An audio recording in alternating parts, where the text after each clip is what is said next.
Hey guys, and welcome to Barrel Age Faith. Tonight, I've got Michael Warren Davis back in the show. He just had a debate, dialogue with Elijah Yasi. You're probably familiar with Elijah's work. You see him on Twitter. He's been on YouTube for many years. I ran into him years back when he was on Reason and Theology quite a bit. But anyways, without further ado, Michael, welcome back to the show. How you doing? Hey, bro. Good. How are you? Good. I'm doing great. How's the kids, family, life? Staying Yeah, busy? thank God. Everything's good. Everyone's good. I think since we talked, I don't know if my kids and then my wife were received into the Orthodox Church. So we're kind of getting into that together now. We're as one family and living the faith, and we're trying our best and reading all the books about building a domestic church. So this has been it's a very exciting chapter in our life. And yeah, man. And I appreciate you having me on. How are you? Oh, doing good, doing good. I've been all over the place this summer. Took my kids to an Orthodox summer camp, and then I got to do some interviews in Virginia. One of those has been released, so I've just been kind of like hopping around, and it's been good. But I've been a little inconsistent on the channel, so it's good to kind of like get back on here being live. It's been a Yeah, while since I was like live, so it's good. yeah. Glory to God. Yeah. Oscar says we're so back. Yes, Oscar's always on when I'm on live. He's always here. Awesome. We got another bunch of people. Thanks for jumping in, guys. Great to see you all tonight. Hopefully, we'll get more people kind of streaming in. But yeah, so you actually had a conversation even with Eric Sammons, which was fun to watch on Crisis on his magazine, Crisis Magazine, which you used to be the editor for, right? Yeah, I Well, founded that podcast. oh, there you go. Well, there you go. Isn't that fun? Yeah, it was fun. It was a blast from the Yeah. past. And then you just had a conversation with Elijah Yasi. I want to first, before we get into the content, talk about the style. Like, how did you feel like the style, like the presentation? You can rate debates upon like different categories. How did you think it went? Well, I mean, I had a great time. It lasted about almost 3 hours, I think. We had way more that we could have gone into, and so I Elijah is such a gentleman, great guy, really really great guy, very very smart, very cordial, very humble, which is a good combination of things, and he also very forgiving when I made mistakes. So we went into it. I think he and I are both. We're not we're not we're not brawlers in our kind of like personality wise. So we said like let's try to have a fairly confined scope of our conversation, and then let's do it like we build it as a debate. But we both said like we don't really want to do it kind of a classic YouTube debate. We would rather more just have kind of a conversation. The classic YouTube debates recently have been quite lively. Yeah, Uh, no one got flipped off or yeah, you weren't like cussing each other out, throwing desks, going crazy. eating apples. It was like a complete. I was joking with you before the stream, but I remember I was like thinking about like in 2020 when like Biden and Trump were debating and they were like just screaming over each other. You couldn't even hear what they were basically weren't even saying. Then you go to 2024, and of course Biden's not really all the way there, so wasn't quite the same thing. But then people were really surprised to see the Vance Waltz debate where it was like very cordial and laid back, and people were just like, "Oh, that was unexpected." Like we haven't had one of those debates in a long time, Yeah, and right. and I think there is something good for the audience to be able to have like much more. I mean, p- different debates for different kinds of people, right? Like Yeah. nobody's going to be clipping your guys' debate, being like, "Look what just happened at minute 5." Like Right. nobody's going to be doing that, but I think it's good for like for the audience to number one be like, yeah, we're like Christians, we're having more of a prayerful atmosphere too is good. I think for people who are particularly inquiring from Protestantism, they might see two Orthodox Catholic guys like fighting it out and maybe write both off. And let me step on this landmine too, like right off the bat. All right. I have a huge amount of respect for like Jay Dyer, Ubi Petrus, those guys, and I do meet a lot of people in the wild who else who come to our parish, or whatever, who say, "How did you get interested in Orthodoxy?" And they'll talk about these guys. I'm not, but you also recognize that there is probably a demographic out there that's not gonna love that kind of debate. And Elijah called me out last night for cribbing an argument from Dyer. It was like, yeah, it was a good. I should have mentioned it. Yeah, it was a good argument. So we're just different strokes for different folks, right? We're just it's I can't be all things to all men, so maybe we'll find our niche and then try to work that. Yeah, that's right. Yeah, I think you're exactly right.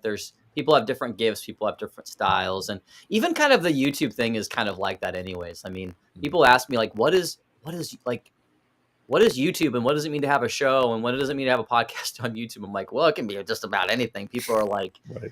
it kind of reminds you of like talk radio sometimes. Kind of Yeah. reminds you of like sports commentary. It reminds you of like political opinion pieces, or it can be like in-depth catechesis. Yeah. It's just like it's all over the place. So it's Yeah. kind of an interesting beast into itself. That's right. But anyways, yeah, I thought I enjoyed listening to the conversation and kind of taking back. And it's good that you guys pressed each other too. Like there was the pressing thing. So it's not like just this, laid back conversation where everybody's just kind of rolling over. It wasn't an ecumenical dialogue, right? It was like, Right. yeah, it wasn't. We wanted to get into our substantial differences, and we have substantial differences. And it Yeah. was, and I think I don't know. I mean, Elijah definitely. I think he handled it well, and he took the back and forth in good faith, and I appreciate it. What more can you ask for? Mm-hmm. Yeah. I mean, you were totally in his wheelhouse. I mean, he's been talking about these issues for like years and years and years. I mean, I remember him talking about these things back in 2017, like these very specific issues. So this is like definitely his wheelhouse, is to like completely focus on that. Yeah. And I thought you did a good job. Well, I'm looking at Holding your the comments and stuff, and I totally I do agree, and I will explain. So the topic of the debate, and I felt like I owed it to Elijah to try to stick to the debate topic as much as possible, and This was infallibility, right? it wasn't Oh, infallibility. It was, does Vatican I teach papal minimalism? And okay. Elijah has a very specific definition of papal minimalism, which I think to most people is actually just papal maximalism. And so we agreed to really try to stick to the documents of Vatican I. And so yeah. So if you listen to Elijah's videos, and Elijah's always saying, people don't understand my argument because they don't listen to my videos. If you listen to his videos, he is actually very faithfully repeating the teachings of Vatican I. He just calls it papal minimalism, whereas you and I would know that like the true papal minimalist camp was represented by Dullinger among the Latins, right, and like Gregory II Yusuf, the Melkite Patriarch, who wanted to hedge in papal infallibility, who wanted to put defined limits, whether it was the rights and privileges of the Eastern Patriarch, or even many of them just didn't really believe in papal infallibility at all. The Gasser's Relatio, the official interpretation of Vatican I, talks about bishops. It specifically quotes bishops who wanted to say the Pope is only infallible when he is when he is teaching within the confines of tradition. They didn't want to put that in. It's sort of implied at different parts, but there was a section, I could pull it up. I have the book right here, where it explicitly said that as long as he's staying within when he's repeating tradition, he's speaking infallibly. And Gasser says we're not going to put that in. We're not going to put we don't want to put any conditions on it.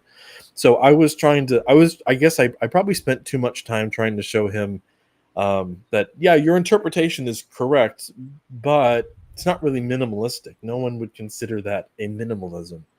Oh well. Yeah. I think you and I were texting, and I was just like, I mean, when you really get into even just the second millennium of Western church history, like you see a spectrum of views in the West, and there is a type of papal minimalism that's present, and that's presented at the Council of Constance, where the ecumenical council is over the Pope. Like the bishops vote on that. Now, does it officially become dogma? That's a whole nother topic on how that gets carried on by the future papacy. But the majority of the bishops at Constance voted that the council is over the Pope. That is much more of a papal minimalism approach. Then you get to Florence, which I consider to be more of like a papal moderate approach, where, you're making the Pope the head of the church. You're saying other sorts of privileges that are there, but it's also trying to say a lot of things about patriarchs and protecting their privileges and things like that. And so I consider Florence to be much more moderate. And then you get to Vatican I, and that is papal maximalism. That goes beyond Constance, goes beyond Florence. And so if you take those three councils, I think if you're operating within the dogmatic definitions of Vatican I, that is papal maximalism. Now he's trying to have more of a moderate view of it, right? So that's why I was joking on Twitter today. It's like he's got papal moderate maximalism, like no matter what you Right. take it, maximalism. But Right.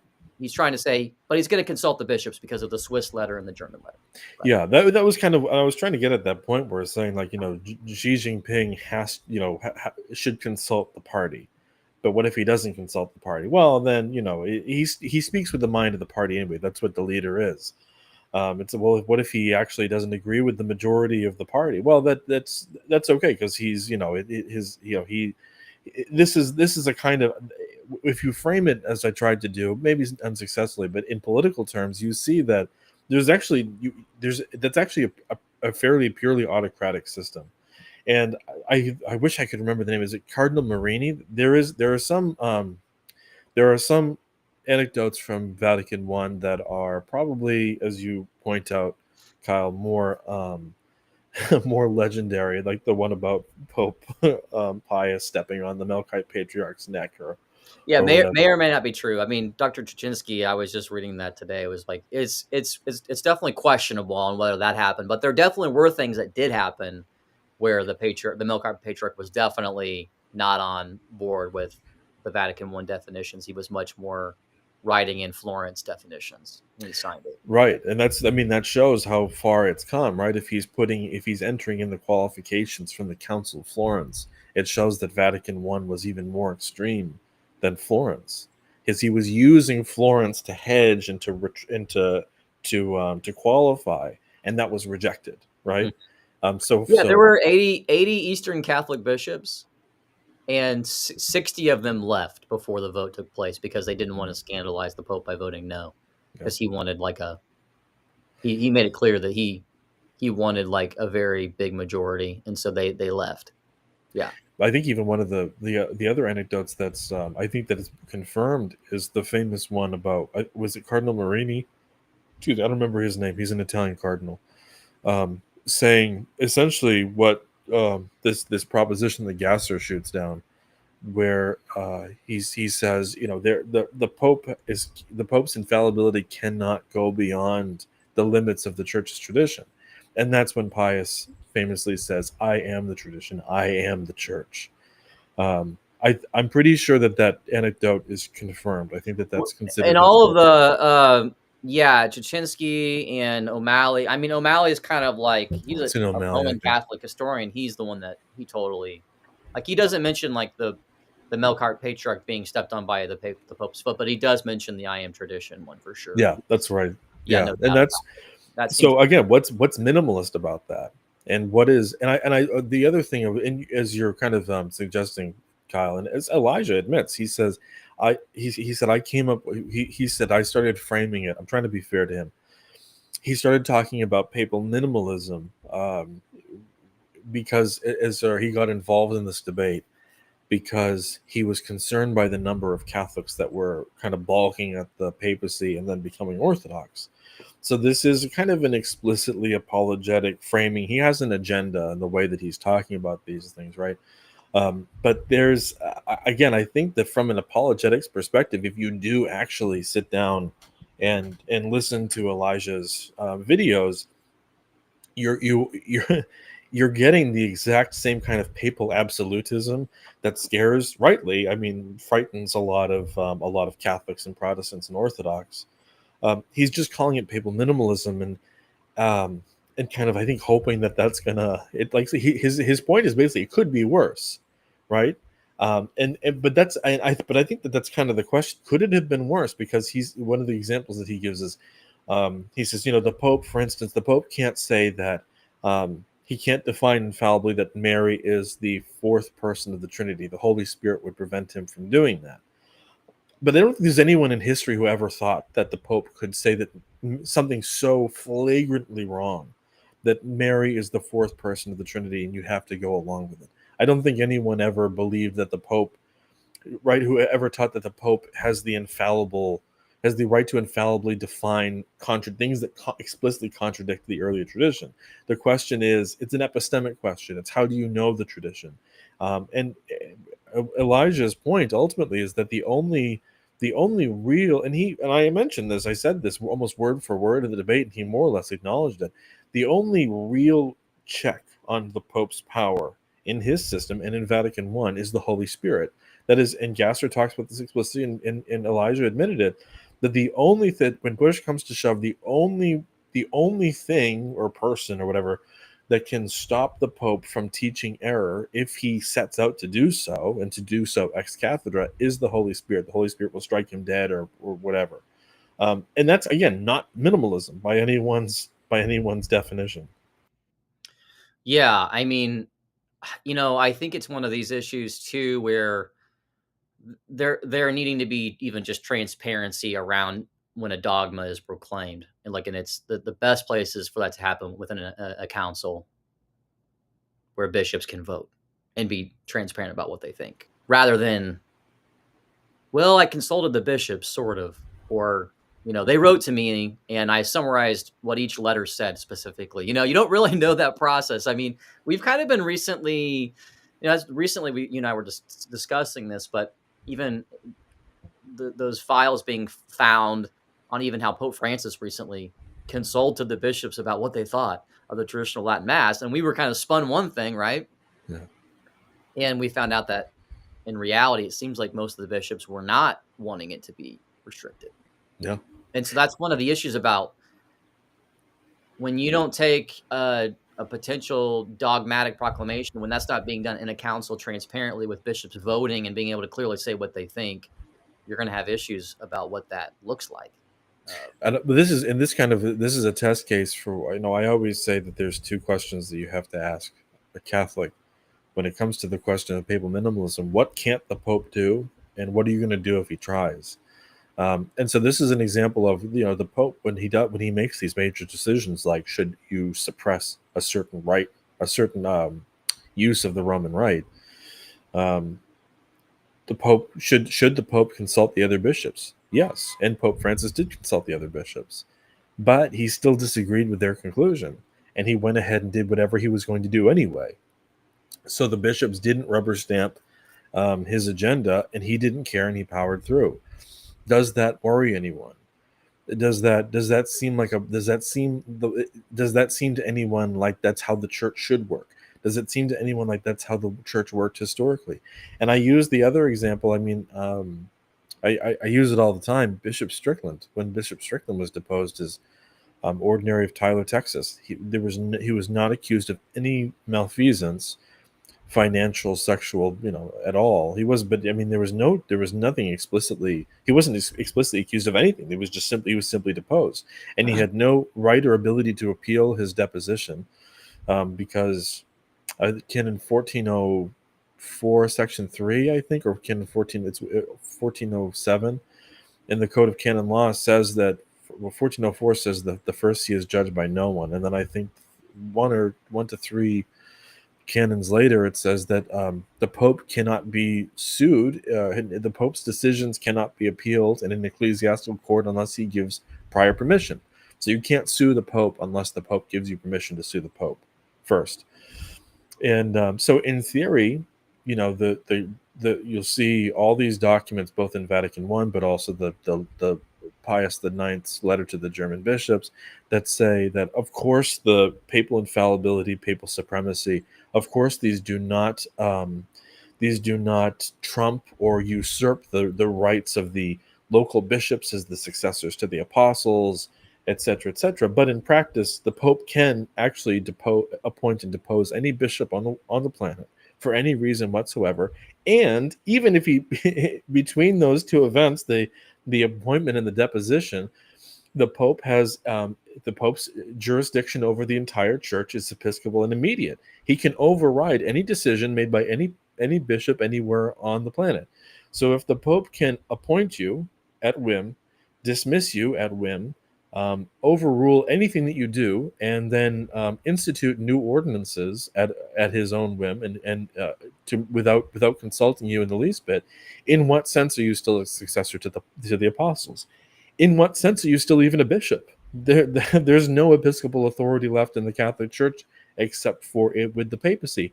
And this is why the Orthodox always point to Pope St. Gregory the Great, right? Saying that if anyone sets himself up as a universal bishop and tries to usurp the authority of his brothers, he is Antichrist. Unfortunately, this is what has happened in the Roman system. Yeah, there's a good quote by I'll share it real quick. Father Andrew Damick on this. He basically said, having care for all the churches did not mean for Gregory the First what it meant for Gregory the Seventh. Yeah, that's right. Yeah, and basically that of course Pope Saint Pope Gregory the First truly thought of there as being, really there being limits and restrictions, and it the way that Pope Gregory the First really articulates the papacy. He even says that Christ is the head of the church, and that we are just heads of particular communities. So he wasn't Yeah. even comfortable using the phrase, "I'm the head of the church." No, In that way, it doesn't mean that he didn't think of himself as head of all the churches in a particular sense. That's what right.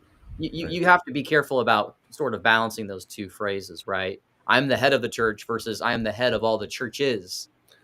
Yeah, That phrase churches implies that there are many heads, yeah. and he's kind of one among them. So there's a little bit of a balance there. Yeah, it's the question of being first among equals. I mean, the Pope has to be in some real sense first, but he also has to be in some real sense equal. And there is no sense in which the Pope is equal to the bishops and to the other Catholic bishops. In no sense, literally no sense at all. They both, they both have the ability to consecrate bishops, but even the local bishops can't do that without the Pope's permission, which is again totally ahistorical. You never ever see the Patriarch of Constantinople writing to the Pope asking him, "Can I This is the list of men I would like to ordain. Is that okay?" It's like it's almost farcical, right? Well, I mean, Um, O'Malley, he covers that in this book, and I think Tuchinski also talks about it too. But that after Vatican I, and this is helpful because it kind of balances out. Yeah, we've got these letters that the Pope's going to consult the bishops, but after Vatican I, you also have to interpret it based upon what changes. Like, does the Pope start acting differently? hmm, Well, he begins appointing half of Italy's bishops for the first time in ever. Um, fascinating. and then and then just a few decades later, he's already doing most of the world, That's appointing fascinating. most of the world's bishops. And he's even, well, I think even before the council, he decided that I'm going to start appointing the Armenian patriarch myself. So Okay. this was a trend that was happening with him, and so we still live in that realm where the Pope appoints the world's bishops, but that was not something that was happening before Vatican I. So if it was truly, that's why it's just like using the phrase papal minimalism is very misleading. I Hmm. mean, we see a papacy that grows after Vatican I and Yeah. feels very much empowered. And John O'Malley, the historian, repeats this over and over and over again. Yeah. It doesn't mean that there aren't some different possible readings of Vatican I. Like, you know, those who were kind of in opposition, but they eventually signed, they were really trying to spin it to their diocese, to their to their flocks. Like, well, this is how I read it. So there was a little bit of ambiguity, but it's also, the historian O'Malley admits that maximalist readings within a already maximalist doctrine can be read and applied, and that's where I think him appointing the world's bishops is definitely a superpower. That's a superpower. Yeah. Yeah. And I think that it shows. I mean, it's been repeated ad nauseum, but I mean, there is a schism in the Catholic Church after Vatican I. There is the old Catholics break off and go and do their own thing, and there are some also who become Orthodox. And I think that the mistake that we make now is the papacy. If the papacy seems minimalistic, it's because the Pope's not directly intervening in the life of every diocese all the time. But again, that's because he is able to appoint loyalists essentially to every single office on the planet. And we see this with Vatican II as well. I mean, you'd think that historically there would actually be a lot more debate at Vatican II, and there wouldn't just be Lefebvre and Ottaviani that are kind of pushing back on all this. There would be more dissent. But again, this is in the period where you already have the Pope appointing all the bishops, and so dissent is very strictly limited. So I think if you're a Catholic today and you see that there is this unity, even when you probably don't want there to be, right? I mean, like I think a lot of Catholics would love it if there's a lot of Catholics that are always saying, why don't the bishops speak out? Why don't the bishops speak out? I remember talking to a bishop once when I was a Catholic journalist who was complaining about some crazy liberalism in his diocese. And I said, you are the bishop, though. Why don't you do something about it? He said, if I was the kind of person that would do something about it, they wouldn't have made me a bishop. I said, okay, that's too bad. But I think that we have to bear that in mind, that there is, first of all, there is a certain amount of unity in the Catholic Church that you don't get in the Orthodox Church, but that's not because everyone's on the same page in the Catholic Church. It's because the bishops are all being appointed by the Pope. So that's where the uniformity comes from. Secondly, again, if you want to know why, if you say, oh, this is the Catholic system is the best because it creates unity, but you're also complaining about the fact that your bishops never stand up to the Vatican when it does something wrong, that's why. It's because all your bishops are being appointed by Cardinal Wuerl and the Congregation for Bishops. You can't have it both ways. Well, and I mean, this gets back to our discussion about minimalism, moderation, or maximalism. I mean, the Melkite Patriarch warned at Vatican I that not only would this destroy, if you vote yes on this, it's going to it destroys the Orthodox understanding of ecclesiology, like how the Orthodox view the constitution of the church, which would affect Eastern Catholics who were trying to advocate for a reunion. Yeah. So he was very concerned about that, but it also deeply affected Western synodality. When I say synodality, it's like, well, the West had synods, like the West, like gathered bishops. And that's, I mean, what was happening before the Pope appointed the world's bishops? Who was electing the bishops? Right. Their synods, I mean, Right. and those kind of just like, I remember it was Cardinal Dolan when Pope Francis was talking about bringing back synodality. He's like, I remember Cardinal Dolan being like, well, I don't know what it means, but I hope, it's going to be gravy, it's like, you don't know, like, it was very bizarre. The comment was very bizarre to me because, I mean, who knows what was really going through Pope Francis's mind with synodality. That's not what I'm saying.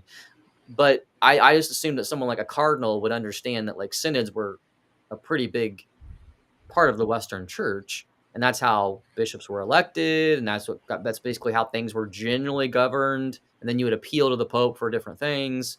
So I was just really surprised by that comment. That's pretty shocking. I think I also have, cardinal, but it's shocking, but it's also not shocking, right? Well, who knows this stuff, and why would they? And who would tell them? Who would tell Cardinal Dolan? The church's the church's administrative structure was actually a lot different even 200 years ago than it is today. They're not going to teach that probably at a Catholic seminary. Yeah, there's a little bit of, I think there is some Vatican I and what led to it afterwards did create a little bit of amnesia. Yeah, I think it created amnesia. And then that's kind of what I wanted to even bring up tonight a little bit is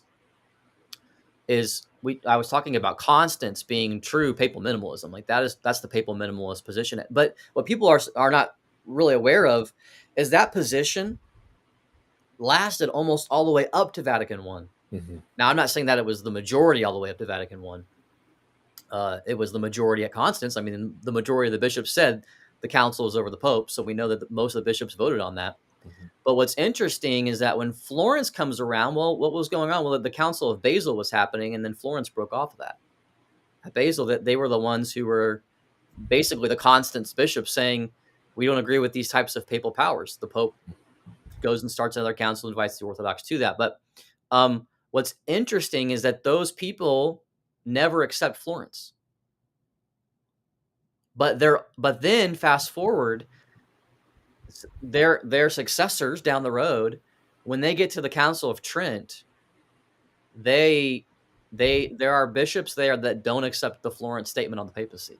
They're still papal minimalists, and they reject Florence, but they're at Trent, and they're allowed to be at Trent, and they're allowed to vote. And because there was such diversity about the papacy at Trent, they couldn't come up with they didn't come up with any kind of major definition on the papacy against the Protestants, because they couldn't, because there were so many papal minimalists there. And I'm quoting O'Malley and Jaczynski on this, by the way. They both bring this point up. And then after Trent, of course, you have the Gallican movement, in France. Am I pronouncing that right? Gallican or Gallican? Gallagher, yeah. Yeah. And they write their 4 articles in the late 1700s. They write their 4 articles, and the 4 articles say that the Pope can call a council, but the council essentially is what passes the decrees, Mm, and that nothing that the Pope does is irreformable unless the Church seals it. So fascinating. they had so I'm trying to demonstrate is that this papal papal minimalist position from Constance is uh, all the way up to about Vatican I. And Yeah, so I believe that's that. why I'm saying You that there's see it. kind of a spectrum there of like Constance people, and then you've got the Florence people, and then the Vatican I is the maximalist position. So Elijah, hey, Elijah's here's joining us during our What's review. up? We What's said up, brother? we said good things about you, Elijah. We did. Go back and listen to the first part. It's all nice. Everything from now on is going to be very nasty. So We you were need hoping to. that you would throw desks in the debate, Right, make right. it way more screaming and entertaining. Yeah, yeah. But that was part of this is a language game, like how we talk about things. And so for me, when I'm looking at the spectrum of views of primacy, you've got like different schools, even within Orthodoxy, of how you think of primacy. Well, in the West, you had different schools of thought as well, and I just demonstrated that there were 3 different ones: the minimalist school, maybe the moderate at Florence, and then the maximalist view at Vatican I. And I think Elijah, as I was kind of saying, was that like basically in the that Elijah has a more moderate or um, restrained view of the maximalist position. So I think that's how I would just, for me personally, talk about these things historically in the West. So I'm not. So I'm not. I will say this personally. Like I used to say I was a papal minimalist. Yeah. Like I said that myself. Um, One thing I wish that I'd talked to Elijah more about, and I mean, this would be, I feel like, I mean, he can confirm, but like we could have done 3 or 4 videos just on that one topic. We have a couple of other conversations about other things that we're going to get into. But one of the things I would have loved to have talked about is, there are other people who, in the Catholic Church who call themselves papal minimalists who take an even more restrictive, I mean, a substantially more restrictive view of papal authority than even Elijah.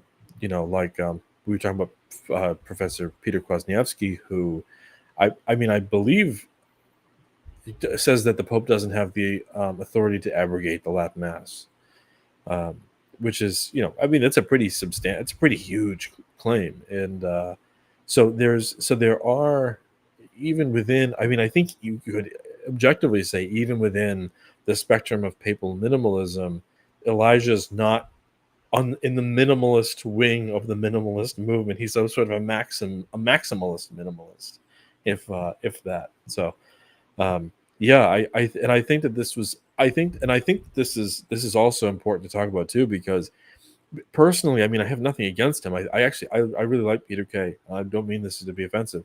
I don't think that I don't think his position accurately reflects Vatican I. I do think Elijah's position actually accurately reflects Vatican I. I think that he has a better grasp of what the documents of Vatican I, the decrees, Pastor Eternus, and the Relatio, and then Lumen Gentium is kind of a continuation of that. I mean, it's in Elijah, as I said in the debate, it's in Elijah's system.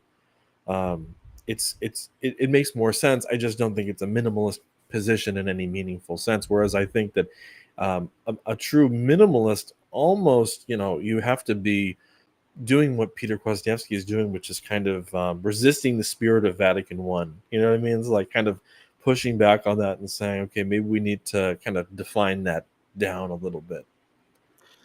yeah, it's an interesting conversation for sure because do you have like without Vatican I? Do you have the liturgical overhauls that are that extreme? No, I don't think so. I don't know. I don't. For 2 reasons. I mean, one of them is the authority question, but again, the second one is, would the bishops have gone along with it? And this is one of the things that we talk about in the Orthodox Church. If Patriarch Bartholomew decided that he wanted a Novus Ordo of the Byzantine liturgy, no one would go along with it. It's just, it wouldn't happen. No one wants it. There's no desire for it. But if Bartholomew could personally appoint every bishop on the planet and then call a pan-Orthodox synod, could he ram it through? There's a better chance of that happening in those circumstances. Yeah. Yeah, that's an interesting test. Yeah, kind of a thought experiment, if you will. I was I mean, when you read Trent, it's like they just don't seem they it seems to be at Trent there's this sort of staunch position that this is the mass we're always going to have until Christ comes back. Right. Yeah. You know, there's of course organic development, and there is of course some adding of hymns, and there's always those kinds of things happening. But like there was this thought that like this is our mass, we're not going to change it. The only thing we're doing is trying to get rid of corruptions of it, right? Like Right. well let's standardize it. So it does seem odd that Vatican I happens, and then what does this lead to? The fruit of it. We can talk about the Yeah. actual documents, but you also have to talk about the actual fruit of it. Well, And I think that this is where the SSPX and those people would probably I think that this might be one of their talking points, and it's worth considering. I mean, even to be able to write new words for the mass, even if you're keeping the words of consecration and those things that are considered to be essential or were considered to be essential, even if you're keeping those essentials, but you're changing much if not most of the text of the mass, the rubrics, you're changing the orientation. I know all these changes are not mandated, but I mean they're happening, right? The language that the liturgy is being celebrated in, the vestments. I mean, every part of the mass changes pretty radically. Mhm. Even to say that you have to promulgate a new rite is one thing. To say that this thing that you're the Mass of Paul VI, to say that is the Roman rite, to say that is almost to say the rite is the personal property of the Pope, and he can change it, he can overhaul it if he wants to.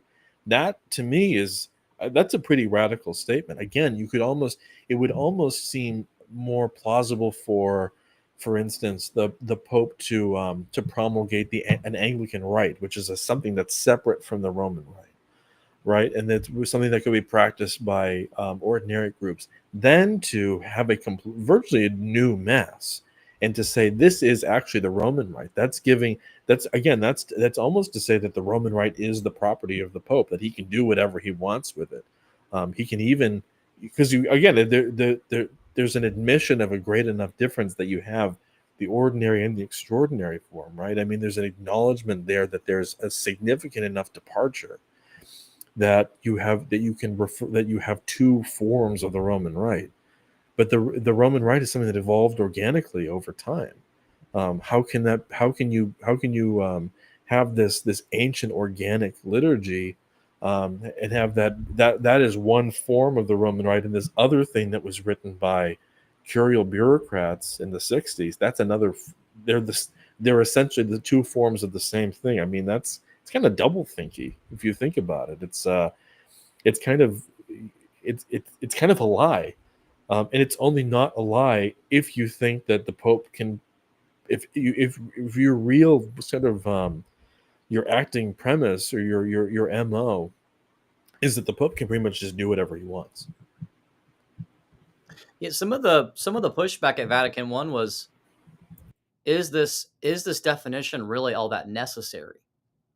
Like some of the bishops were actually saying that, like, because you have a council to condemn heresy, and I guess I mean, you can say that there are like if you could talk about some different things that you are heretical, and so Vatican I is shutting those down. But I think those bishops were on to something that like how necessary really is this are these dogmas. I mean, imagine it going a lot differently. I mean, instead of it going that direction, imagine the Pope invites the Orthodox to like mutually condemn. Let's condemn. Let's have a council. You guys are invited. Let's condemn Protestantism together. It's like that could have actually gone pretty well, right? Like, they may not have said the exact same things, but they probably could have come up with quite a few unified statements. Let's say the First Vatican I is let's condemn Protestantism, and let's talk about Mary being, um, immaculate. And you wouldn't even have to say the Immaculate Conception. You could just say, she's our all immaculate mother, like it's in our liturgy constantly. I'm just saying that it feels like there was this huge missed opportunity, and we can talk about that all day, alternate history. So, I mean, that you could be using that in response to Orthodox as well. But instead, it seems like it goes completely the opposite direction. Like you choose to go away with Vatican I, that's going to be very disruptive to relations with Orthodox and even within your own communion. I mean, I was reading there was a lady who was scandalized by Vatican I. She was writing to John Henry Newman.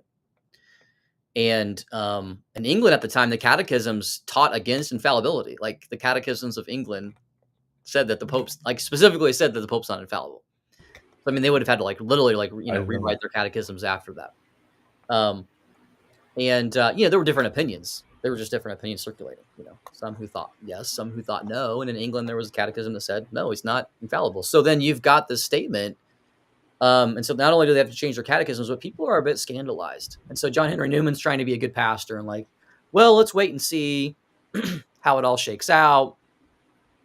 And of course, the number one, even after the dogma is proclaimed, he's still saying, let's wait and see how the council ends, because he's like, oh, I'm sure the bishops will say way more things. Right. The problem is it ends abruptly and actually never closes, right? Vatican I.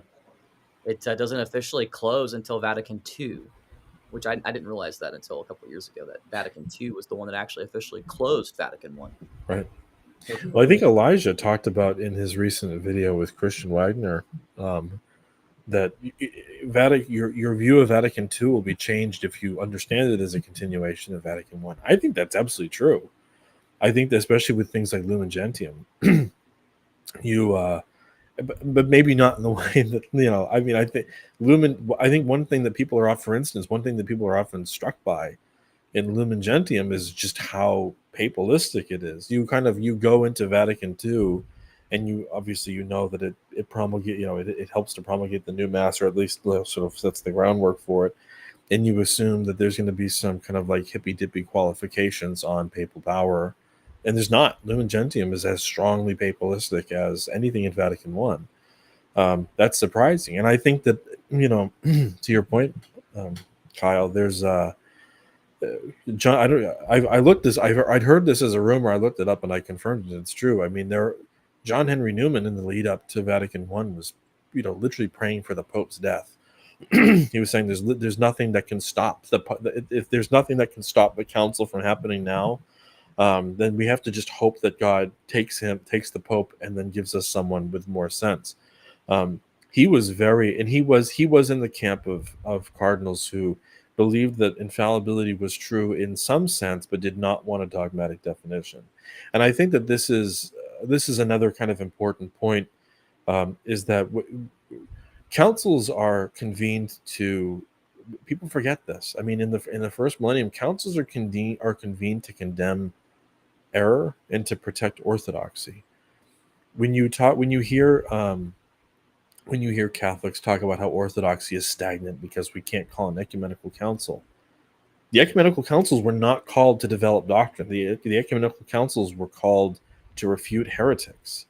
They were not called to jazz things up, to help doctrine or liturgy evolve, or improve our understanding of things. They do improve our understanding of things incidentally, but to use the Council of Ephesus is not called because we'd like to puzzle over some new Christological concepts and then see if we can, what kind of interesting conclusions we can come to. It's called because Nestorius is teaching error. They need to put the kibosh on him, right? And this is how ecumenical councils work. So this is the trouble with something like Vatican I, is the question is like, who wants this? Who needs this? Why are we calling a council to define papal infallibility and then obviously Vatican II even more so. I mean, Vatican II is convened explicitly for no real reason. It's kind of, the idea is like, wouldn't it be nice to have a council, and then they have this, they touch on like a huge array of topics, and and say some again, some things that are more conservative, like Lumen Gentium on the Pope, but then obviously other things that are quite a massive departure, like Nostratate on Islam and Hinduism and things like that. That's not what ecumenical counselors are like in the first. And this is what, you guys don't have ecumenical councils. It's like, well, you don't really have ecumenical councils either. That's not it. Whatever that is, that's not an ecumenical council. Yeah, that's all. Maybe we should get into that. I wanted to make a point before we talk maybe about the nature of ecumenical councils. Well, this relates, but you were talking about Ephesus, and it was called, of course, because Nestorius and that whole issue. And Saint Cyril's argument is that it's already in the liturgy. Like Theotokos is already pervasive in the liturgy. Like this is our faith. This is how we pray. And what's fun about that is I've been reading this book called The First Christian Hymnal by Dr. Shoemaker. That's cool. Just came out, I think, in 2020. And Jerusalem Church. Yeah. So what it is, it's not even all the hymns that they sung, but it's a select during Pascha, the hymns of resurrection. And these are dated to the late, sort of like the second half of the 4th century. So that would be, like, let's say 350 plus into the 4th century or 5th century. So when you read these hymns, Theotokos is all over the place. Yeah, that's right. This predates Ephesus. Yeah. Theotokos is in the earliest Marian hymn. Yeah, I mean, it's in that, and it actually shows up in this text. Yeah, it's an ancient term. Yeah, and so Dr. Shoemaker is saying that these hymns demonstrate that this term was already amply. I mean, it was just being used, and it wasn't. This is Jerusalem, but it's a reflection of what was going on. Like Jerusalem wasn't just coming up with all these hymns; they're collecting them from all over the place. Right. But this is what was happening at the Church of the Holy Resurrection, and it's beautiful. I mean, actually, so much of the hymns in here are sound just like Sunday Divine Liturgy. I want to read that book. Praises of the Theotokos, and yeah. This is a good book, but it's like $50 though. It looks pricey, but it looks worth it. It is pricey, but it's really kind of like influenced my prayer life already. I mean, that's awesome. You already have all these rich resources that are ancient, but like to actually have this collection all together is pretty cool. And all that to be said, the church knew what its faith was when it calls Mary our Holy Theotokos. And I think Saint Cyril was like, this is already kind of like a universal title. So I was just kind of bringing that up because I've just been very enriched by this book. I think a lot of people, Elijah, you would enjoy this book. Many people would enjoy it, so it's fun. You should do a stream with Elijah. You and he should just get together. What's interesting is the Mormons are paying for this. Why? Father Joseph Lucas was the one that told me about this. He's like, Brigham Young University is funding to have a lot of the fathers translated. Why? I'm sure they have all different kinds of motivations. I don't know. Maybe Mormons are becoming Orthodox, so maybe the more they get into patristics, the help. I don't really know. But what's funny is that like the Trinity's all over this, and it's not their version of the Trinity. Yeah. So it is funny that they're literally funding projects. And I mean, Dr. Shoemaker's not like succumbing to, he's not being manipulated by them. He's just translating. It's from a 9th century Georgian text, and the Georgians are the ones that translated these texts from Jerusalem. That's all we have. The Soviets almost destroyed those texts. Yeah. And thankfully they survived, and so Dr. Shoemaker has translated them into English for us for the first time. Wow. That was fun. So anyway, a little bit of a side note, but it connects to what your comment about ecumenical councils and the faith already being present there in some form. And so there's a crisis, and then you condemn the crisis. Well, they're always called in response. And in fairness, I mean, Vatican I, I guess in theory, is kind of called in response to something, but not really. And that's kind of what makes it makes it so funny as an ecumenical council. The Vatican II is called for no reason. I mean, there's no controversy that it's trying to address.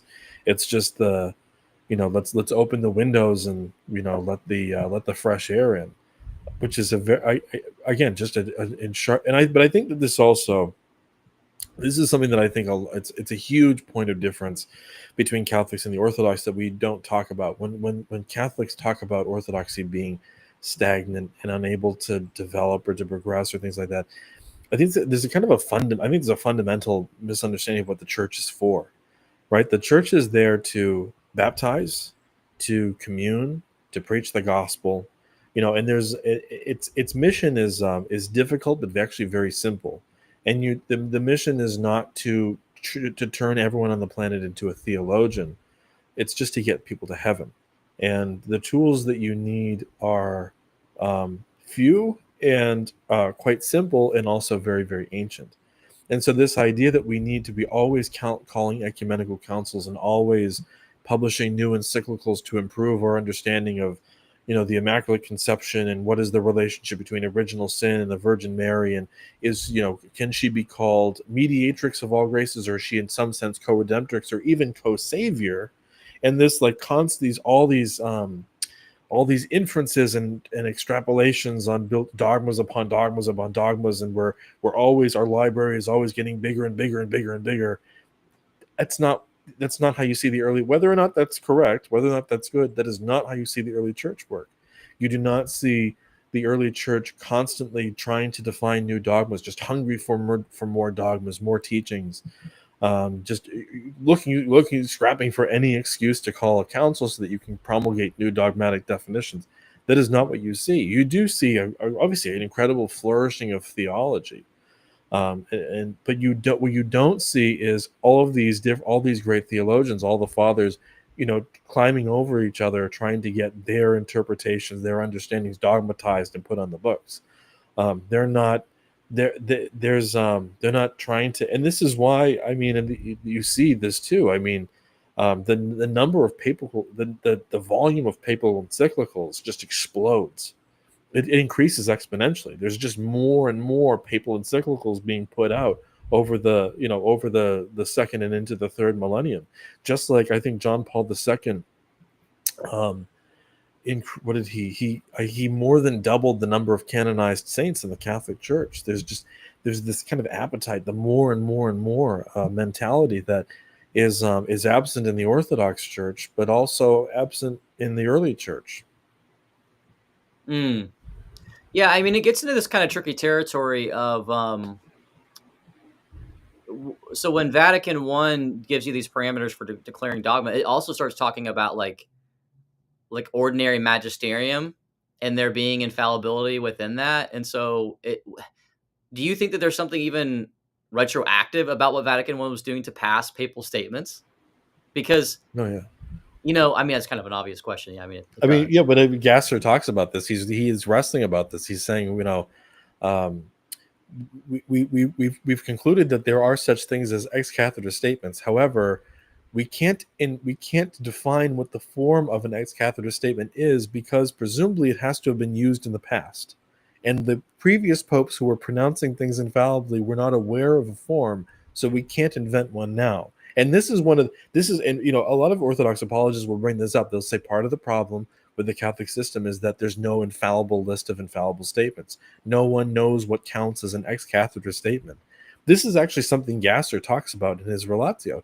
He says this is kind of something that we need to puzzle over, because on the one hand, we're claiming that the popes can speak ex cathedra. On the other hand, we're supposed to be defining and therefore we have to define what an ex cathedra statement is. The trouble is that in theory this has to be something that we could apply retroactively, and this is where the ordinary and extraordinary magisterium comes from. They need to be able to say that the popes were exercising infallible authority almost without knowing it, that they were making ex cathedra statements, that they were able to make ex cathedra statements even though they didn't have the category of ex cathedra in their heads, because this is something that evolves in Vatican I. So yeah, that is where it comes from. And of course, Catholics would say that they're just parsing out a distinction that was always there in seed form or whatever. But I mean, gosh, there's just so many seeds, right? There's so many seeds that turn into such huge well, it gets trees. tricky too on like how it gets received too, because if a pope is saying something in the 13th or 14th century with great authority, but bishops, two countries over, they're not complying because they're operating from a papal minimalist perspective, and they don't have Vatican I yet. So Yeah. you don't see them accepting it always. You can see pushback. You can see, so even after the schism, when the Pope does, he definitely rises in power. I mean, that's very well documented with the Gregorian reforms. You still see a lot of Western bishops pushing back big time Oh yeah. because some of them are papal minimalists or papal moderate. They're more moderate. And so what's the issue is that when you get to Vatican I and it's retroactively elevating statements from a pope that we weren't sure were dogma, but now it seems like they kind of match the formula, so they could be. And that's where we get into this kind of big debate, which is kind of an interesting conversation. Well, it's funny that this is semi-related, but I mean it's relevant. That you have the Third Council of Toledo is the first time that the filioque is used in the creed, right? And then it starts to grow and spread into the Frankish territory or into France, and then the Frankish territories. And for the first 600 years, the Pope is pretty staunchly opposed to the use of the filioque. They start to soften up and they go back and forth on whether the double procession is a legitimate theologumenon or whatever. But they to a man oppose the inclusion of the filioque in the creed. This makes it very hard to argue that papal supremacy and infallibility were believed everywhere, always, and by all. If it wasn't, if even the Western Church didn't operate as if that were true for in the whole of the first millennium, and then certainly when you have the Pope flip in the early 11th century, he starts to side with the rest of his church, which has somehow led the Pope, hasn't been led by the Pope, actually refused to be led by the Pope, but has led the Pope into embracing the filioque. Then you have the iron wall of the Eastern Patriarchs. They're like, "What are you doing, man?" And someone recently asked me this. How is it that the Orthodox were able to tolerate communion with the West for all those centuries when the West was using the filioque before the Great Schism? This is because the Pope was on their side. The Patriarch of the West was on the side of the Eastern Patriarchs, trying to prevent this corruption of the creed. And so they considered this. Why would they excommunicate the Pope for trying to help them? It was the Pope was on their side, was trying to protect the original creed. But when the Pope flips, it's only a couple of decades until, unfortunately, the curtain falls and there's, and then you have what we would now call the beginning of the Great Schism. Yeah. That's always an interesting topic. I was gonna bring up like a little bit of a thought experiment that relates to, because you guys were talking about infallibility in the debate a little bit, right? And you were bringing up like the example of like the fourth member of the Trinity, Mary. But one example that I've thought about, which I'm not saying that would likely happen, but someone like Father Donald Calloway, he's a Catholic priest, and he wrote a whole book called The Consecration of Saint Joseph. He actually had an icon, if you will, commissioned of the bodily assumption of Joseph, which we've never really taught. East or West has not taught a bodily assumption of Saint Joseph. That's more of a speculative sort of theory that when Christ went down to Hades, some people were resurrected, as the Gospel of Matthew says, when he came back and were walking around. In the early church, I think Nicodemus, or not Nicodemus, there are a few people who did die that actually were brought back. And there's some sort of tales about that, but Joseph isn't, I don't think, one of them. Anyways, in the early church. But all this to be said, he's a big advocate for the bodily assumption of Joseph. So imagine he becomes Pope. Yeah. And imagine he spent, 50 years. He's a young man, so let's say 40 years. And people really start buying in, like the logic, like why would Jesus leave his dad down there, like his body, like in the grave? Why not resurrect Saint Joseph and he experiences a bodily assumption just like Mary? There is kind of like he uses a little bit of a logic argument, like, well, it's fitting, like a fitting argument, like it's fitting that Jesus wouldn't leave him down there. And then secondly, that there's apparitions that lean that he's the the greatest male saint, and maybe I don't know if the apparitions say that he has his body yet or not, but um, what I'm saying is he's using a lot of this sort of similar kind of lingo uh, when it comes to like what could be used to justify declaring a new dogma. Yeah. He's Pope. He wants to declare the bodily assumption of Saint Joseph, so it's binding on the whole church. And there's really that's actually something, unless you're like, well, we don't find it in the early tradition. Besides that line, but besides that line, it's Right. actually hard to disprove. You couldn't really Yeah. disprove if he was bodily assumed or not. Like you just can't really. I mean, we don't have his relics really, It's probably right? true. So you Yeah. could. What I'm just saying is, but that goes against like the Orthodox mind. Exactly. Yeah. It wasn't handed Well, on. And Saint Joseph's not even really talked a lot about. I mean, he's talked about in the early church. He's venerated. He's beloved, but it's not like Saint John the Baptist, right? this is so I read a Catholic book recently that said that it actually it addressed this. It's about how the idea of all these things we can say it is fitting to say X, Y, Z about Joseph. And the thought that I kept having is, even to the point where it says that Joseph was in some way preserved from sin, that he was in some sense miraculously conceived as well. And this is written by a fairly prominent contemporary conservative Franciscan theologian. And I kept thinking, but John the Baptist is the greatest man born of woman. And then you go to the next page, he says, it is true that our Lord says that that John is the greatest man born of woman, and yet is it not fitting that the Lord would have chosen, would have done X, Y, Z to ensure that the foster father of his only begotten son would why would he allow his son to be raised by the second best man ever to live? And there's a certain, I mean, sure, if you're willing to throw out Jesus's testimony, if you're willing to say that Jesus might have been wrong, then sure, yeah, Joseph can be there is an argument to be made. However, and this is, I mean, I love Saint Joseph. I think Oh yeah, yeah. Joseph It's not but he gets done dirty in the Catholic Church. I think a lot of for the same reason as Saint Peter. But you have Saint Peter, right? This beautiful, complicated figure. And in the Catholic system, he's reduced to this symbol of authority. And the whole thing about Peter, do you love me? That's such a beautiful moment of repentance. But in the Catholic system, where it says, feed my sheep, they think that Jesus is telling him to be the absolute monarch of the church. And it's like, sorry about that. I don't want to get into it and then start getting mushy. But but I feel like Joseph is the same way. Like in the all the Eastern icons of Saint Joseph, in the Nativity, Joseph is sitting outside the cave. Why? Because he's having doubts. Because even at this late stage, he's having doubts, and he's like, this is too much. I don't know what to make of all this.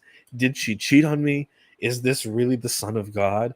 And then the angels come and bear witness, and the kings, and Joseph's like, all right, I'm on board. And then the next icon is the presentation at the temple. And there's Joseph with the dove. And he's like, up, yeah. Mm-hmm. And he's such a beautiful, complicated figure. And to just have this, to say that he's so great, he was probably immaculately conceived. It's like, that just sucks all the life out of Joseph. And it's so, I don't know, it's just disappointing. And I don't like, that's the problem with all this. It is fitting. It's like, well, the real Joseph is actually good enough. Whoever Joseph really was, it's good enough. Whatever the apostle, whatever the church preserved for 2,000 years, whatever testimony they've handed down to us about Christ and the saints, that's good enough. Let's stick with that. Can I ask a favor? Can we take a quick break? Yeah, no problem. I need to get some more coffee. I'll make a few advertisements while you're gone. Cool. Thanks, brother. Hey, join our Bible study on the book of Ephesians with Seraphim Hamilton and I. We are going through, we're just finished chapter 3. So the first episode is free, but then the rest are for paid subscribers, $5 a month. And so we're going to be going through chapters 4, 5, and 6. And then he's already agreed to jump into the book of James. So we'll be going through that next. And it's very rich. I mean, Seraphim Hamilton knows scripture well. He knows the fathers well. He knows our Orthodox tradition well. And he is also very up to date with a lot of like New Testament and Old Testament like scholarship across the board, whether that be, an Orthodox or a Protestant or Catholic scholar. He knows all this stuff. So it's very fun, in-depth study. So definitely consider signing up through Barrel Age Faith with to join us for the book of Ephesians. Also, we've got more stuff coming down the pipeline. I'm doing a little bit more driving this late summer and into the fall, where I'll be doing close-up interviews with Orthodox priests and scholars, authors, artists. I've already got one lined up who's an iconographer. And so most of those will be free, but like a lot of maybe our second half discussions, like I did with Dr. Brian, will be behind a paywall. And that helps support like driving to these places and taking people out to eat and the cost of even having like traveling gear. So if you want to, only $5 a month can make a big difference with Barrel Age Faith. And there's more exclusive things kind of like coming down the road. I'll be going through C.S. Lewis's book, The Great Divorce. I've got an ongoing course on the eschatology in the intermediate state. We do touch on the debate of purgatory and delays and, the similarities and differences between the Orthodox and Catholic positions. And also I am considering, I don't know if you'd be interested in this, so put this in the comments. I'm thinking about doing Stranger Things is coming out, I think in November. Well, Dr. Michael Heiser wrote a book called The World Turned Upside Down. Dr. Michael Heiser was a Old Testament biblical scholar.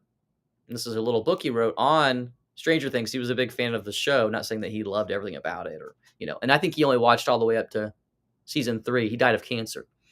But I was thinking about doing an exclusive like online sort of like book course, like book club to prepare for the coming of Stranger Things with this book, and also complementing with the Lord of Spirits and like the scriptures in the Philokalia.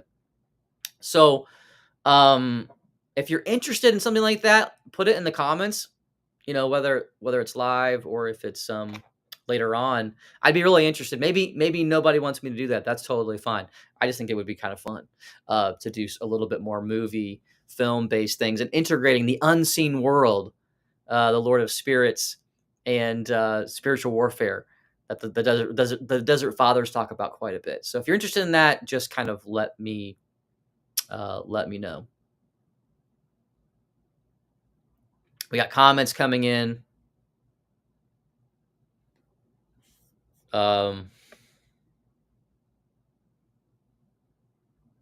I don't know if there's a discussion going on about the Immaculate Conception or not.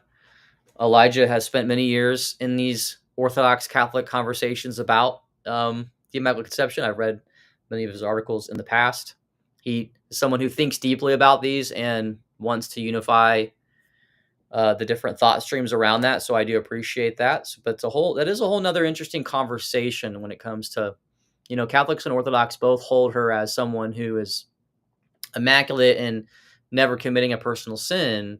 But then what about, what was passed on? Then there's some disagreements about that is generally where it comes down to. Looks like there's a whole conversation going on with Elijah and others.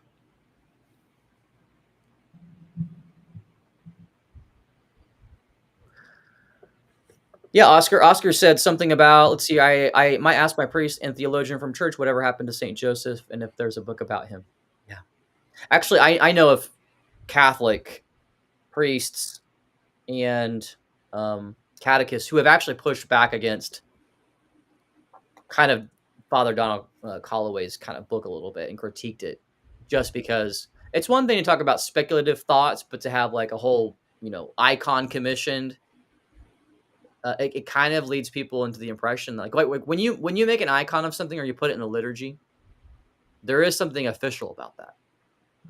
Now I'm not saying it's the bodily assumption of St. Joseph is entered into the liturgy, but in his book he does have an icon commission, and he definitely leans in that direction. So it was just, for me, I was bringing up more of a thought of experiment. Like, let's say he becomes pope, gets a lot of support, and declares the bodily assumption of Saint Joseph because it's fitting. That's a dogma that's hard to just really. I mean, you don't have much evidence for it really at all.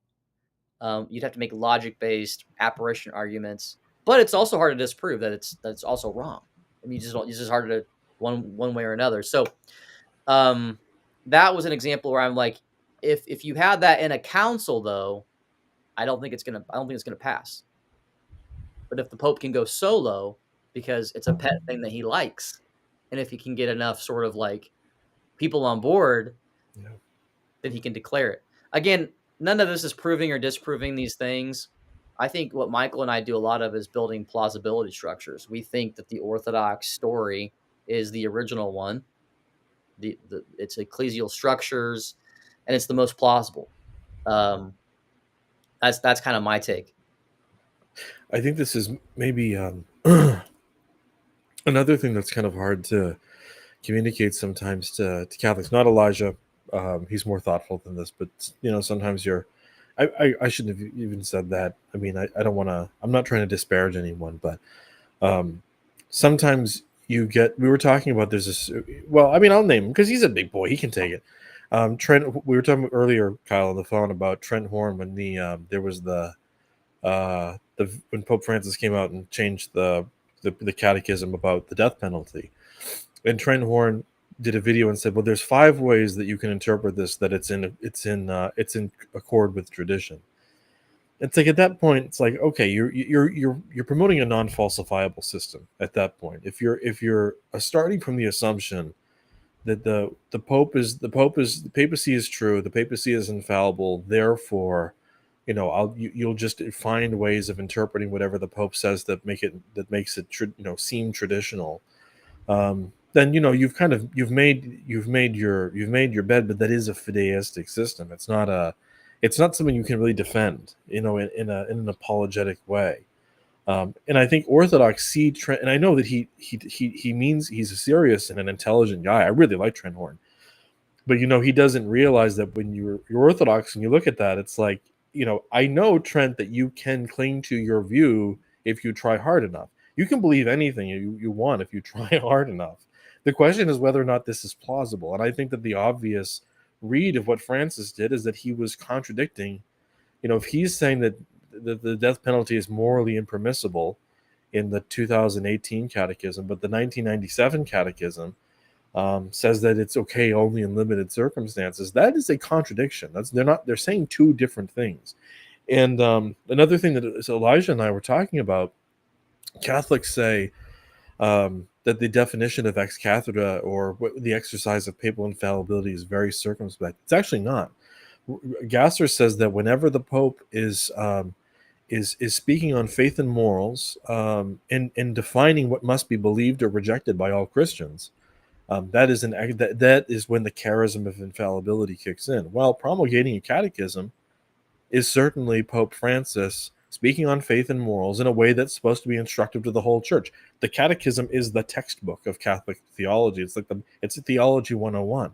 It's faith and morals 101. It's supposed to be the summary of all the necessary beliefs in the Catholic Church.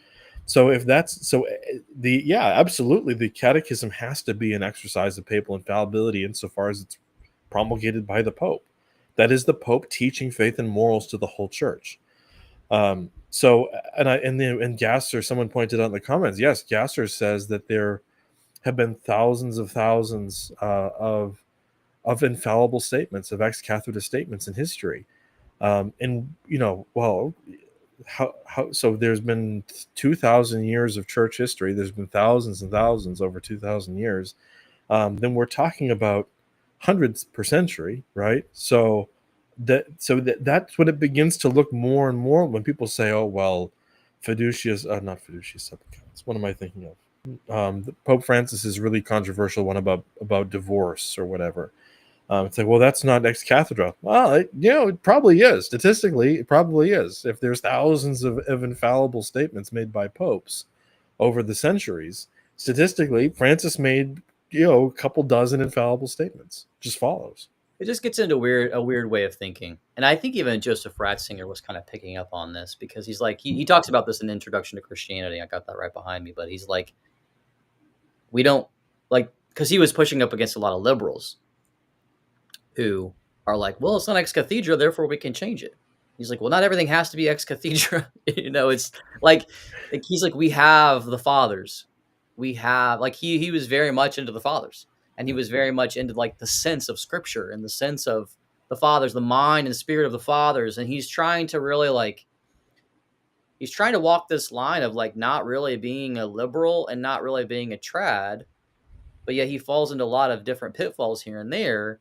And the way that you solve the Ratzinger dilemma is orthodoxy, because the mind of orthodoxy solves that issue, because you're giving the right weights to certain things, if you will, and you're not getting into these sort of like, well, we could change this because it wouldn't contradict anything, and there's these hierarchy. You get into this kind of weird way of thinking sometimes. You make enough distinctions, but then eventually, after enough distinctions, you actually are saying something that's different than what you were saying before. Dr. Brian Donahue and I were talking about this a little bit. We're like, you're almost saying something different after enough Right. distinctions. Yeah. And I think that's really kind of the Orthodox concern about a number of different topics. Yeah. Well, if you make a very small, like 1 degree change in your course, it's going to become a dramatic difference in your destination over time. And I think that this is a big part. I think that one of the things that I think is an Orthodox Christian should read Gasser's Relatio, because for many reasons. I mean, to see what our Catholic friends.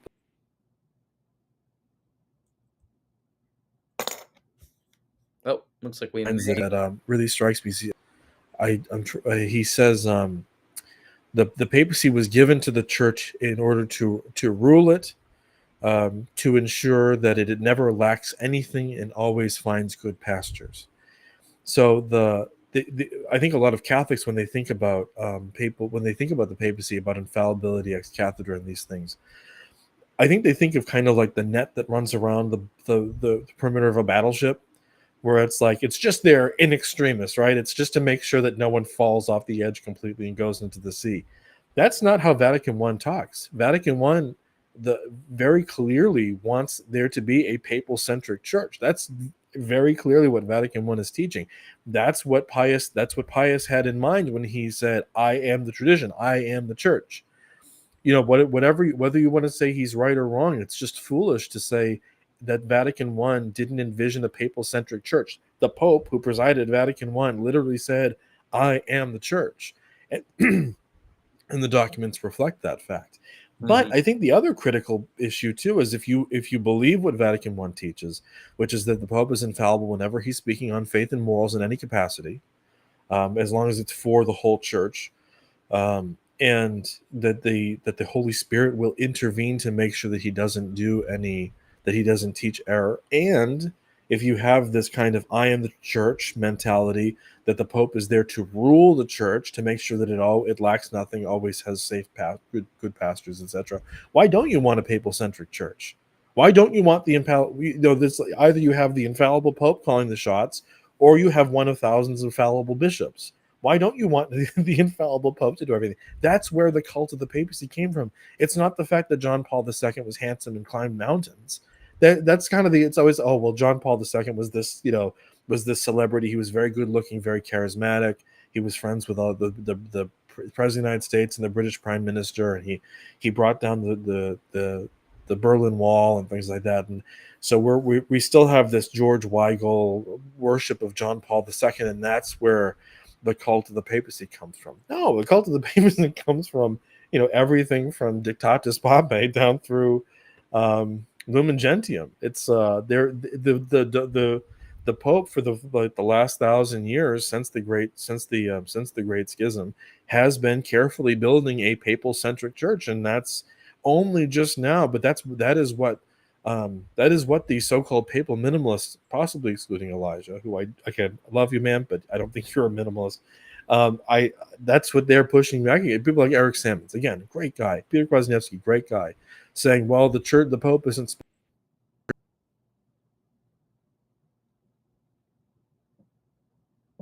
documents 1,000 years.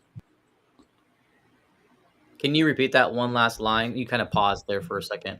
Oh yeah. So what I was saying is that if we have guys like Eric Sammons, Peter Kwasniewski, awesome guys, great guys, trying very hard to be disciples of Christ. Nothing bad to say about them. But they're trying to say that, well, the Vatican I never envisioned the Pope being the center of the Church's life. That we're not. We need to resist the spirit of Vatican I. We need to resist this idea that the whole Church is supposed to be revolving around the Pope. That we're supposed to hang on the Pope's every word. Not only Vatican I, but every papal document going back to the Great Schism, like Dictatus Papae, does actually want the Pope to be the center of the universe. Some of them explicitly say his name is the only name that is to be spoken in the churches, right? They do say that he is the supreme head of all ecclesial and political authority. He can depose emperors. The papacy over the course of the second millennium was absolutely building a papal-centric church. The Roman Catholic Church is a papal-centric church. That's how its dogmas are laid out. And that starts from Dictatus Papae right after the Great Schism through Lumen Gentium. Elijah. Yes, he said, I'm okay with being called a moderate maximalist. What's to me is the idea behind the terms. Yeah, I mean, I understand what he's saying. Yeah. Amen. And that's why people say Elijah's wishy-washy, by the way. And he's not. He's just he's trying to be nuanced. And we were talking about this, Kyle, you and I, that there's so much straw manning.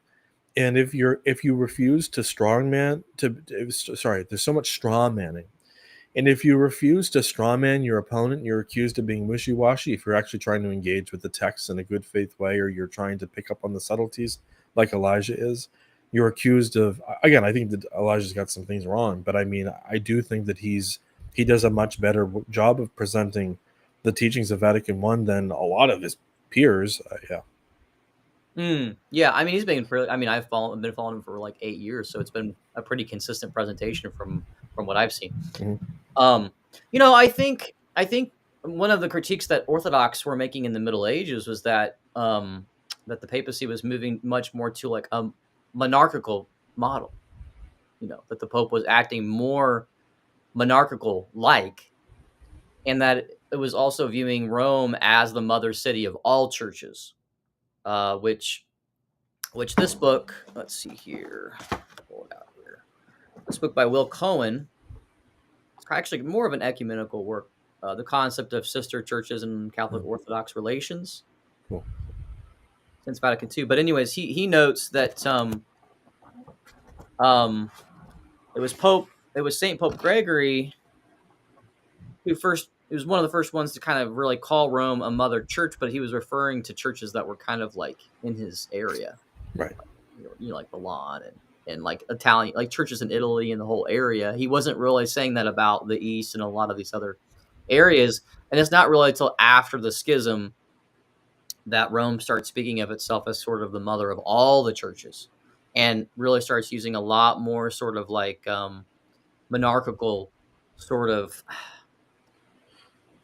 Using much more monarchical talk. And so it's almost like a different model. Yeah, this is William Cohen. When the Orthodox really see the Pope as a patriarch, like he's part of a patriarchal sort of conciliar model. Yeah.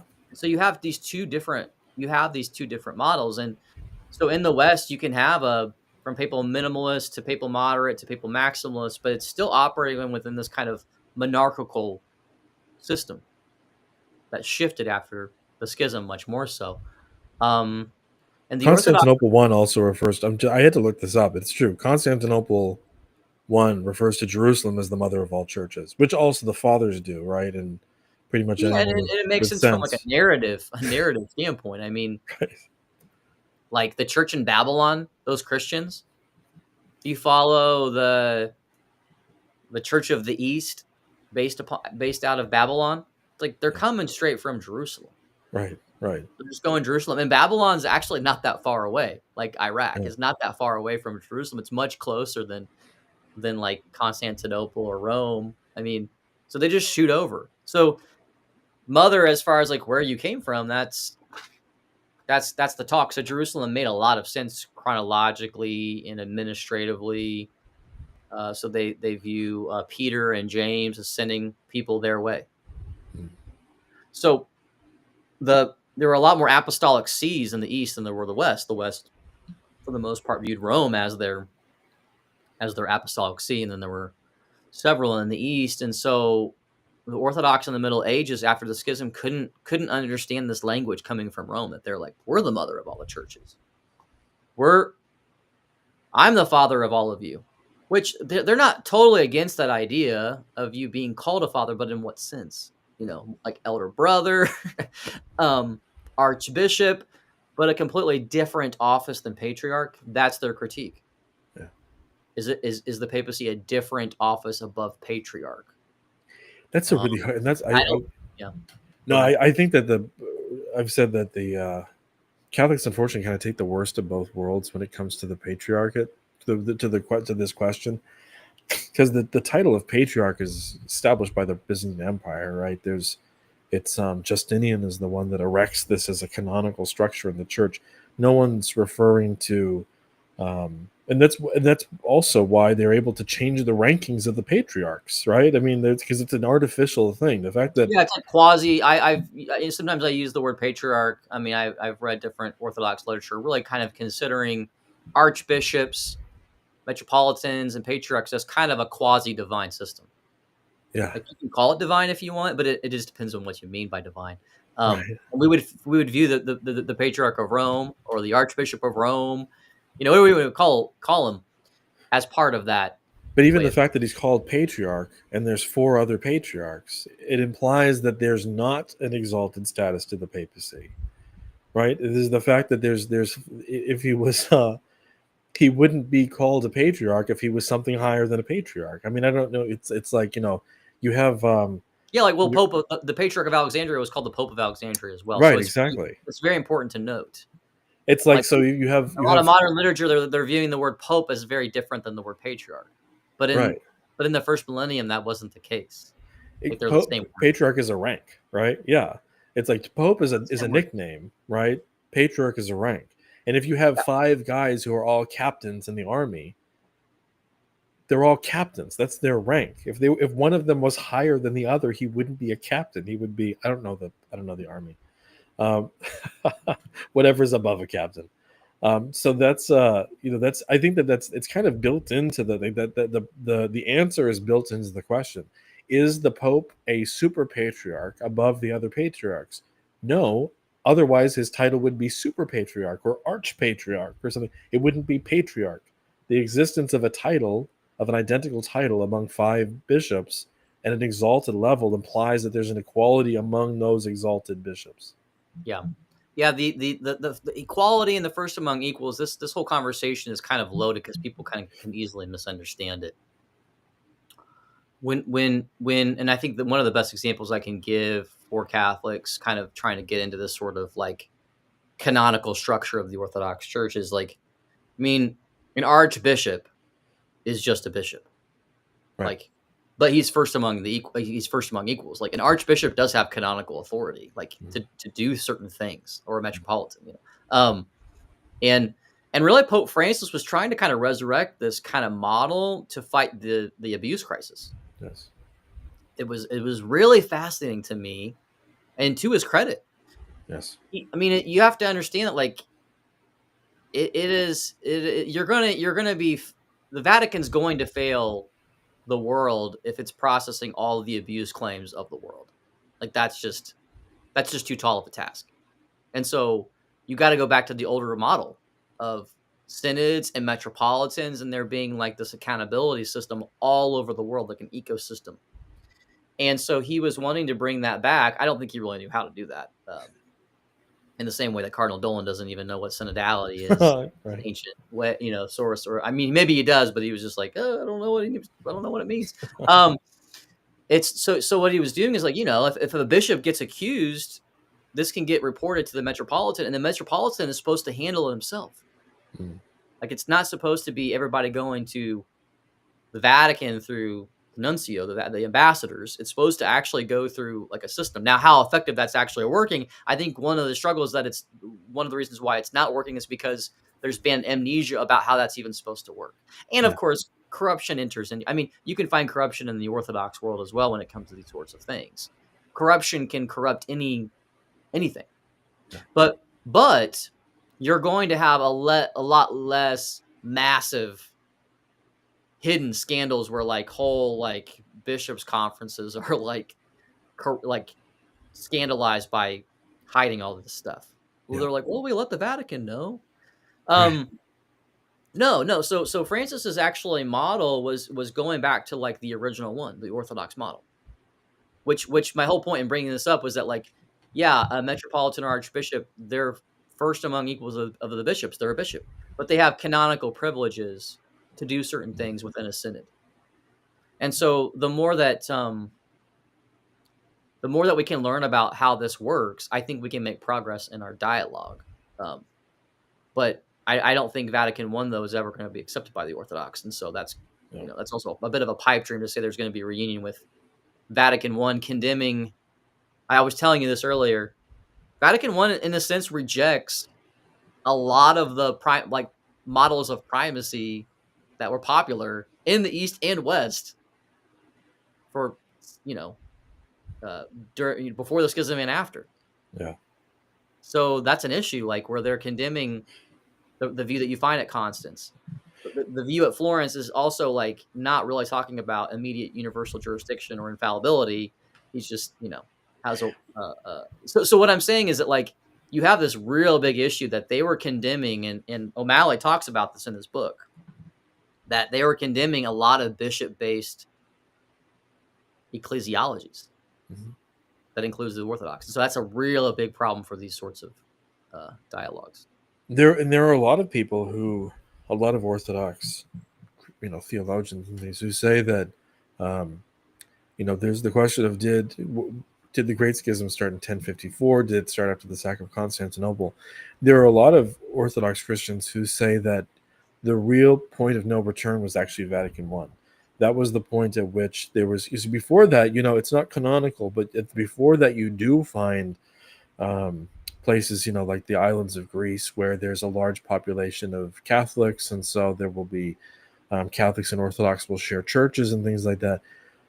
Really, you see a fair bit of that through the 1700s. It really kind of stops after Vatican I is around the time that it really stops. And I think that is really the point where, for a lot of Orthodox who are very sympathetic to the West, very much hoping for reunion, that's the point at which a lot of them said, you know what, this is so far. We maybe could have figured out a way to understand the Immaculate Conception in a way that's compatible. Maybe we could have kind of monkeyed with the original sin argument, right? Because I mean, even Peter the Third of Antioch, right during the Great Schism, he writes to Michael Carolarius, the Patriarch of Constantinople, who's just 1054, just started this feud with the Pope, and he's saying, and Peter says to Michael, we disagree with the Latins on celibacy, mandatory celibacy for priests. We disagree with the Latins on the use of azymes, unleavened bread, in the Eucharist. We disagree with them about beards. Their priests don't wear beards. Our priests wear beards. It's a matter of, it's an article of faith for us. Not in the same way, but right, but it's considered a kind of quasi-sacred tradition.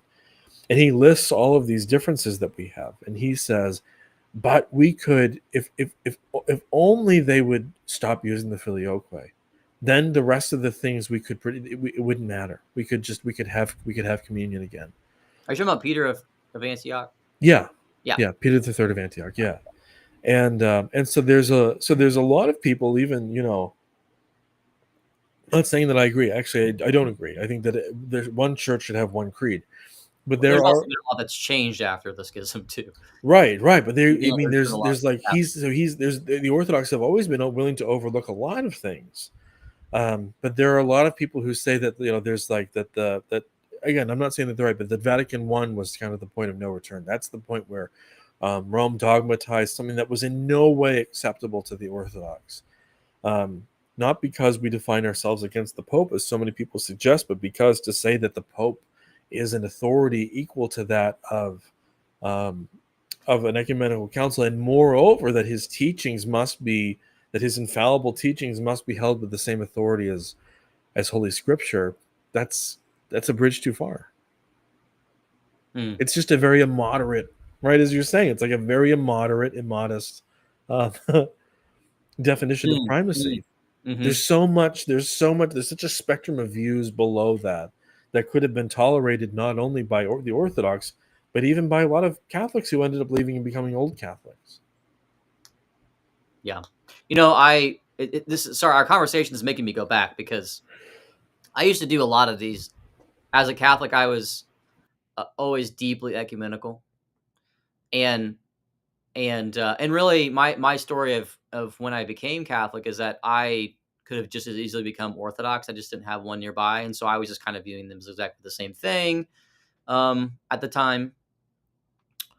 And I remember doing a lot of studying over the years about this whole like Vatican I issue because I knew how big of a deal it was. Like it has to be like a non-starter. Like when you really get into this, like this is a major problem to Orthodox Catholic reunion. And I read different works.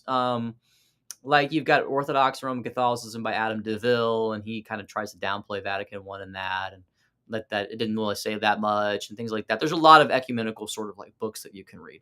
And so for me, the way that I did it like was, well, Florence called itself the Eighth Council when there had already been a bunch of councils that had happened.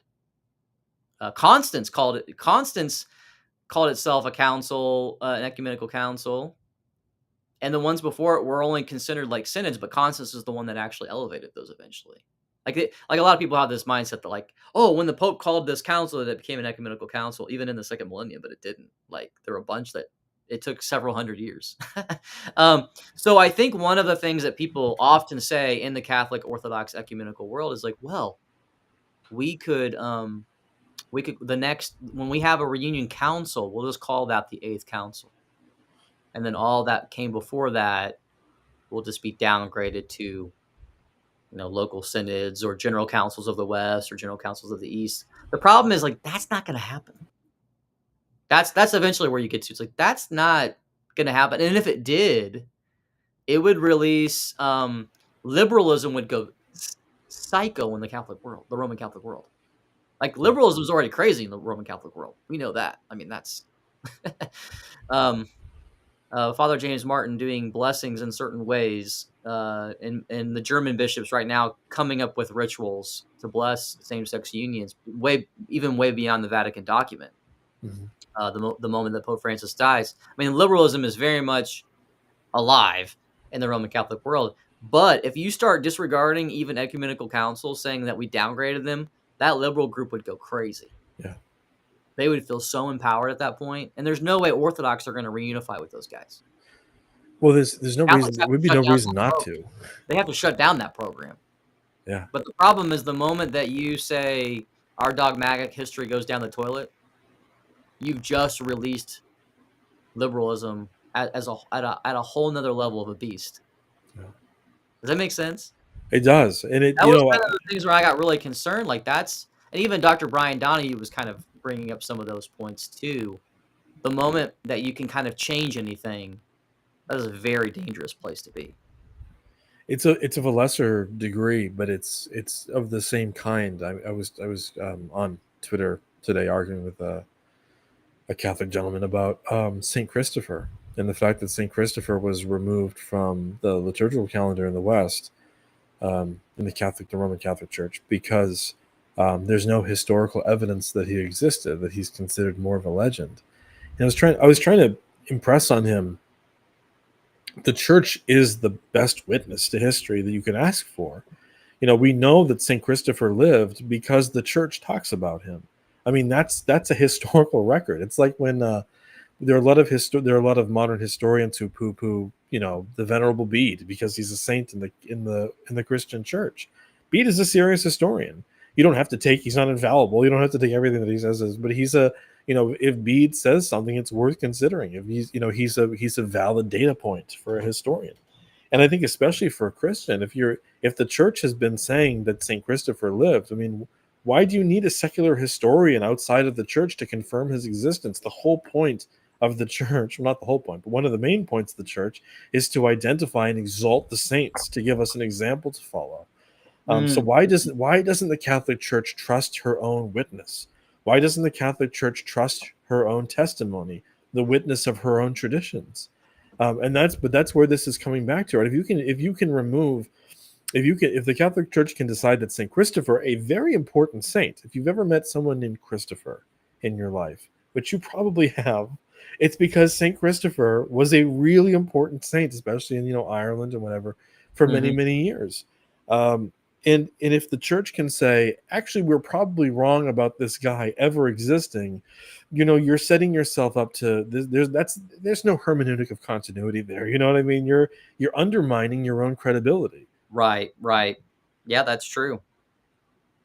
They Saint Thecla was kind of similar. She gets removed from the calendar, um, kind of like around the Vatican II era because they weren't sure she existed. But Dr. Shoemaker, who I was just referencing, who did the hymns book and translated that, and he's done a lot of work on Mary. I remember reading a journal article by him was like she was the number two woman saint in the early church. Like Yeah. everybody was doing pilgrimages to Saint Thecla's shrine. Saint Catherine Saint Catherine the Great Martyr. People say the same thing about her. It's like, well, there's not a lot of secular history to confirm. If you were, if you're in Alexandria and there's someone, and you just make up someone like Saint Catherine, that'd be like making up someone like Michelle Obama. Would you ever be able to sell that to the people of Alexandria? Just make, oh, that or not, maybe like Malia Obama. There's a third Obama daughter that no one ever knew about. Could you seriously pass that off to people? It's just, that's the craziness. It's like, of course she existed. If it was believed by the church in Alexandria, of course she existed. That's thousands and thousands, if not millions of people that would have lived roughly in her lifetime. So that's, again, Yeah. it's like, why are you not trusting your own church's witness? And this is, I mean, again, this is the kind of the frightening. It's the progression of religious liberalism, where everything in the church needs to be confirmed by an outside authority, scientific, historical, or whatever, a secular authority. You're giving, you might as well just give up the game at that point. Mhm. If you need the confirmation of a secular authority to believe something that your church has already taught, then throw away theism, much less the Trinity. Just it's not sustainable. Right. Yeah. I mean, it definitely affects. I mean, even when I remember like reading about in the 1960s and 70s, people, in the Catholic world getting real excited about biblical scholarship, but they start leaning in on all like the historical critical scholars of the Protestant world, like all the mainline guys. Yeah. And that kind of wreaks havoc on the Catholic world of biblical scholarship. Now, Mm. Joseph Ratzinger, Pope Benedict's trying to save it, but that's an example. You're like going outside of your tradition to look to these like more deeply critical historical scholars to like understand the scriptures. Like Right. that's Yeah. there's something wrong with that mindset. Now, I did want to bring up a point that because it was happening, it's being brought Can up we in. be right before we go on? Can I just make Go ahead. Yeah, yeah. Seraphim Hamilton, in his recent video with Roots of Faith, he said something I like. I literally cheered when he said it. He was saying, he was like, frankly, I think a lot of modern biblical criticism is stupid. Like the idea that John didn't actually write his gospel. It is so obvious that John wrote the Gospel of John. It is so obvious. For so many. It's so obvious that John wrote the epistles of John, or that they're the same author. And I think that this is, to your point. It's like, there was, if there are a lot of unfortunately a lot of Catholics who take that on board, who are willing to accept the secular opinion, that Saint John didn't actually write the Gospel of John, much less the epistles. But then as Seraphim is pointing out, if you drill into the evidence, it's actually really obvious that he did. Mm, And this was something that kind of happened in the Vatican II era, where Rome was taken, and there was a lot of this silly kind of historical criticism of their own beliefs, where everyone was really interested in, maybe the Gnostics and all these early church heresies. Maybe they had, but then you actually you read Gnostic prayers, they're garbage. They're kind of Gnosticism is just a weird metaphysical system that it reads like it was written by a heroin addict. No offense to heroin addicts, it's not a nice thing to say to addicts, but there's so much mythologizing of the academy that happens in especially right around there, especially in the middle of the 20th century, that unfortunately captures a lot of Catholics, and it causes them to doubt the witness of their own tradition. But all previous and subsequent scholarship is proving that no, actually St. John did write, that we can actually date the Gospel of John to the first millennium, to the first yeah, century. yeah. There was a big second century put, like that the Gospel of John was second century, and you find a fragment in the second century of the Gospel of John, and then you've got to push your date back to the first century. Right? Yeah, exactly. Yeah, biblical theology is my degree work, and I'd run into all that crazy stuff. Okay. But I will say this: it was a bit disillusioning for me to find it in the Catholic world, and Yeah. it having an influence. Now, I will say this: there is a role to like also not be naive about everything, and accept, like, we should be trusting about almost everything. But I will say this, and Orthodox have used this. Like, we've used the scholarship to detect forgeries. I mean, if you're not being a critical historian, you're never going to detect forgeries, right? Right. So there is And a role. likewise, There is a role for it, but there's, not to hijack the whole tradition, but to I think if you found and I think that if you found credible evidence of a conspiracy to concoct the figure of Saint Christopher, that would be a good reason to throw out devotion to Saint Christopher. But if you're saying, well, the only evidence we have for the existence of Saint Christopher is the church, it's like, well, that's some pretty good exactly. evidence. You Yeah. just said it. You just said it really well. There was a discussion going on in the chat Yeah. about Saint Leo, Pope Saint Leo the Great, and Chalcedon, and like whether his tome was already infallible, or if the council had to examine it first. Yeah.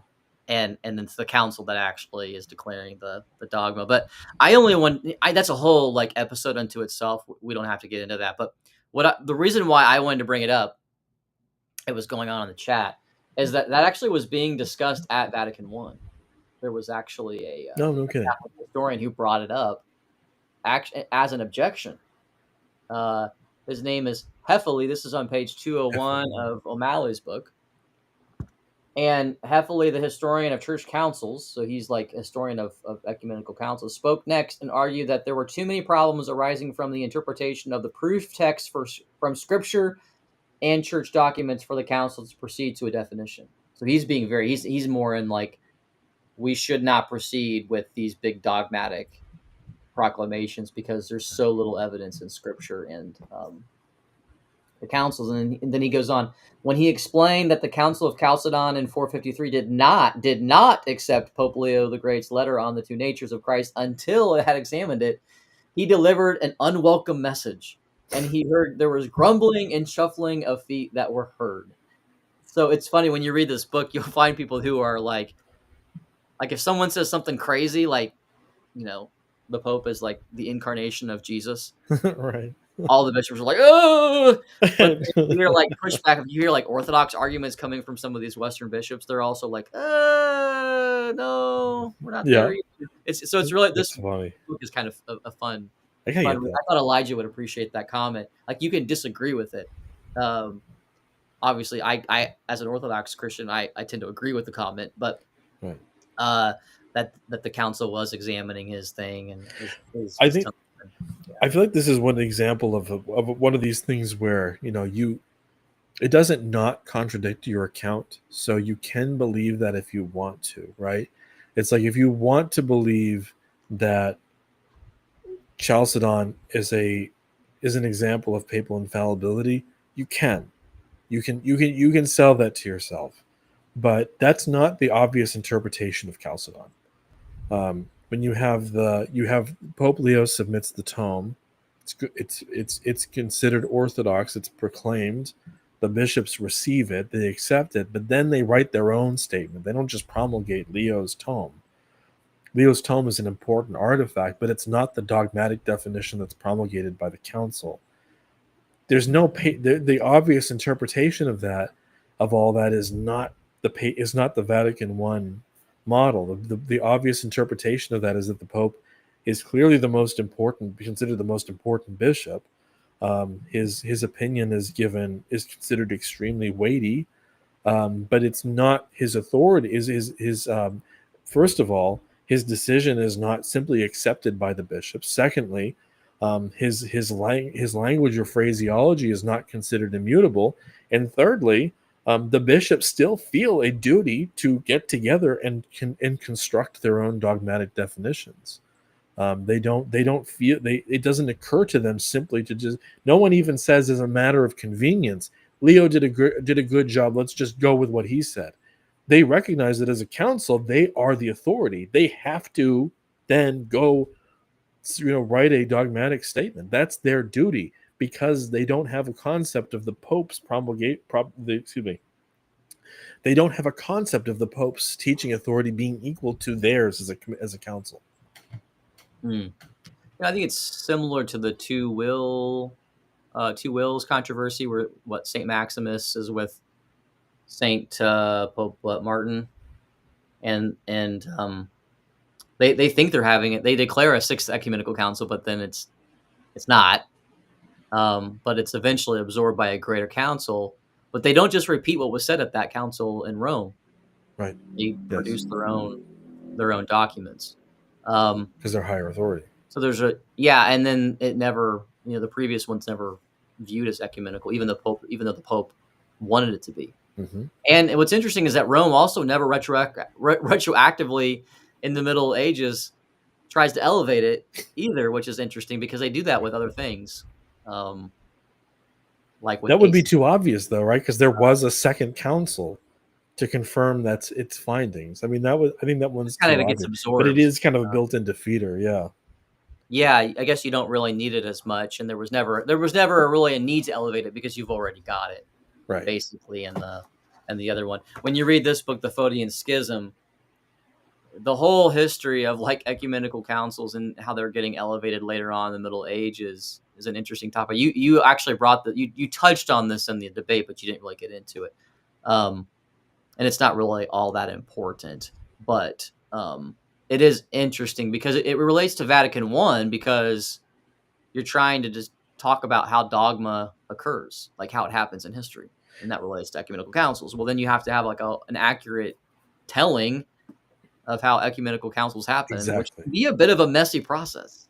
And I think that Catholic apologists don't admit that as much as they should, like how messy the elevation of councils are even in their own Western history.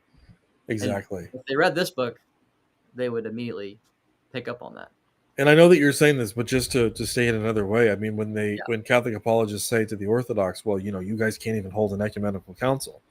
It's like, well, you guys can't hold an ecumenical council by the definition of the first millennium, right? And this is they don't realize that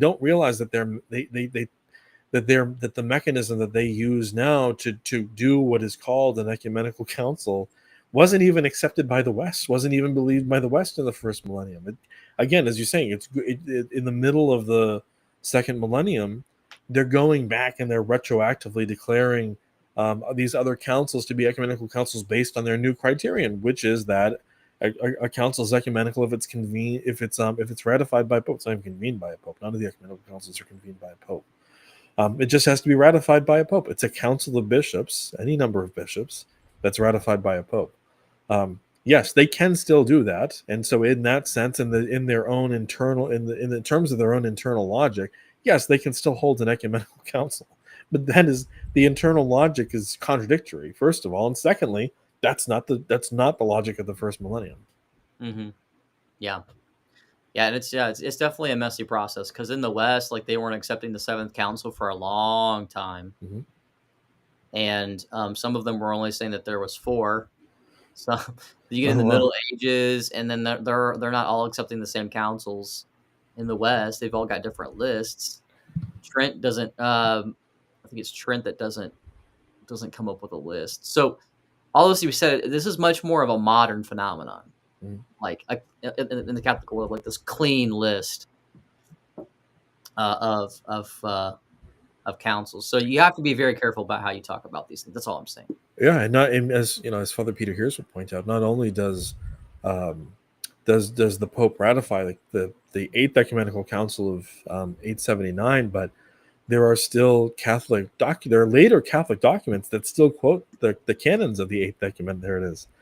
That still quote the canons of the Eighth Ecumenical Council. So this is not what the Catholic Church today doesn't consider this to be an ecumenical council, Well, they forgot and about yet, it. They had amnesia. right, They yeah, had, but like, yeah, at and yet Florence, it's they still didn't even part of know their about it. system. It's in Did you their know? DNA. Yeah, did you know at Florence they didn't even know about it anymore? Yeah, They yeah, they forgot about it. The yes, West, and so they're like asking Saint Mark for like, can you give us the council? And one of the guys, I mean, I was just reading this. I don't know if I can find the page. He's like, we don't think the council happened. Like that's what he tells Saint Mark. We don't think 879 happened. And if it did, it didn't do what you said it did. yep, Problem is, we do have it. It's right here. Now you can debate whether it's like ecumenical or not, but I mean, it was written down as kind of a council of union, and one of the canons did make it into the West and is on the books. Father Christian That's totally Kappas. fine to debate the level of it being called ecumenical or not. That's a totally fine debate, but Saint Mark literally went into Florence hoping that Florence would be a repeat of this council, Mhm. and then he was quickly disappointed that they didn't even know what it was. Yeah, So you can't repeat. Like that was the council that brought East and West back together. It's a pretty good formula for East and West to come back together, but they didn't even know about it, and they weren't even charitable enough to Saint Mark to consider it as real. Now some of them did consider it as yeah. real, but I'm saying there were people there that were like, probably isn't even real. You're making this up, and if it was, it's not saying what you say. So Well, Father Christian Kappas talks in his essay on Saint Mark of Ephesus. He's a Byzantine Catholic yeah, theologian.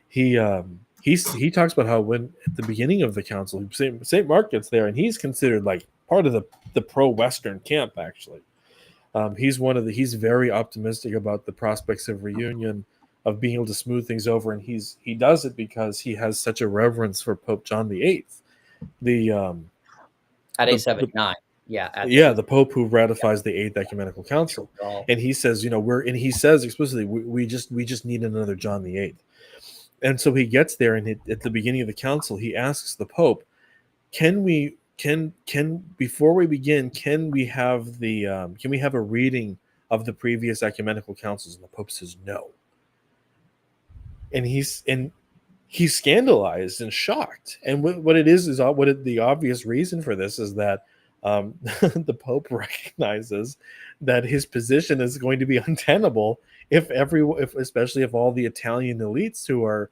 observing the council, if Yeah, they know what they don't read the ecumenical councils. I mean, the full acts of the ecumenical councils are still very hard to come by. Back then, they existed. There's maybe 3 copies in the Vatican, right?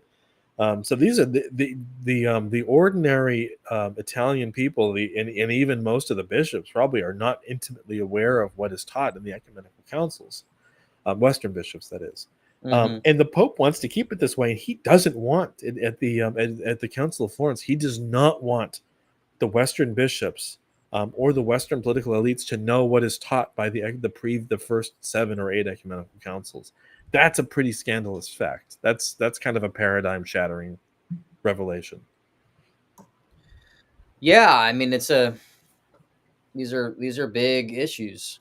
These are big historical issues. So that's why it's just like we can't just be talking about like, well, this is the modern debate. These debates that we have are shaped by history. Yes. And if we don't take that history seriously, then we don't actually know what we're saying. That's why I find that to be very important. So even when we're talking about phrases like papal minimalism, maximalism, and all that. It's like, well, let's talk about what the different models were in East and West. Yeah. And then which one is the one that won out in the Catholic world and which one is the one in the Orthodox world. It's like, well, the one in the Catholic world is among the whole spectrum of views, and I could probably make 4 or 5 or 6 different versions of primacy. The maximalist camp's the one that won out Right. in Yeah. the West. That's And right. and I think that's the one that's least likely true. Yeah, I agree. I agree. And it's also the one that's the least unifying. Like It's a you could niche opinion. those bishops at Constance, their view that the council was above the Pope, you could discipline the Pope. That harmonizes pretty well with the Fifth Ecumenical Council. That was the majority opinion of the Western bishops, and as you say, it also that definition would have been more or less acceptable to the Orthodox. Yeah. Yeah, because Pope Vigilius can be disciplined theoretically. Yeah. Like they kind of viewed that he could be disciplined. Absolutely. You agree with us, you're like the dude. If you would disagree with us, we will crush you. Right. You will be disciplined by us. And Saint Mark of Ephesus at Florence views that the Pope, even though he has a robust primacy from his perspective, if he disobeys the canons, this is Saint Mark's view. If he disobeys the canons, he can be disciplined by the church. So, like a general council of bishops has greater authority than like all the bishops together have greater authority than like one patriarch or whatever. So There's another big. Oh, sorry. no, I don't. I was just going to ramble. Go ahead. Oh well, there's another big point that I wanted to make before, and I don't know how long you have, but I wanted to make. This is one of the things I came into this wanting to talk about. I think one of the something this is another dire talking point, but it's an important one. When you read the papal documents of the second millennium, but including the documents of Vatican I, it's very clear that that what's equally important to papal Sorry, I was just going to thank Elijah for joining us tonight. He's been engaged in the chat. He's got to get going, but thanks for joining us tonight, Elijah. It's been good to have you for sure. He kept the chat lively. He did. Boost the algorithm. Yeah, that's right. That's right. He yeah. Sorry, infallibility. No, it's fine. Infallibility, supremacy, and indefectibility. And this is the indefectibility thing doesn't get talked about as much, but it's really important because the documents of Vatican I say things like the Pope has never had any part in error, and things like that. And that's where you also need to interpret passages like to ensure that the church lacks nothing. Again, this is not a safety net. This is a positive charism that is that according to Vatican I, infallibility, indefectibility is a positive charism that's given by Christ to the Pope to ensure that he, as the foundation and the head, right, the Alpha and the Omega, the top and the bottom of the church, is able to lead as Christ would lead. It's not just there to make sure that if Francis says gay is okay, a bolt of lightning hits him and he can't say it. Right? That's not what papal infallibility is, as envisioned by Vatican I or any of the previous. This is all part of the system of the papal monarchy, of the triple tiara, of the what is it called, the litter, the chair that the Pope sits on, of the white cape and the red shoes and the palaces and all of this. All of this ceremony was not built around a figure that you're supposed to ignore 99.9% of the time. He is Christ on earth. That is what the Pope is supposed to be. That's the traditional, as in second millennium, Great Schism through Vatican II. That is the traditional Catholic view of the papacy, and a big part of that is the idea that the Pope never has any part in error. It's the idea that the Pope is, this is why Vatican II says that the Pope must be given religious submission of mind and will, even when he's not speaking ex cathedra, because he is your absolute monarch. He is your fearless leader. You have to do whatever he says, whenever he says it, unless you have some incredibly grave reason for not doing so. And preferring the Latin Mass, for instance, is not a good reason. And I think that this is an important point when you're talking to I think this is something we need to stress insofar as we're talking about papal minimalism, is that, again, all of this is just a big defeater for the papal minimalist system. This is clearly not what anyone envisioned. Not only in all the pomp and circumstance that surrounds the papacy, speaks not only to his position as supreme and infallible head, but as the one whose faith has never been stained by error, who has never had any part in heresy. And if you don't believe that, if, for instance, you notice that Pope Francis said some things that were scandalous, if you notice that something like, unum sanctum contradicts Nostra or I'm losing my role here, but the document on religious liberty. Yeah. If you notice these inconsistencies, these contradictions, these heresies, then the whole Vatican I system falls apart. Yeah, there's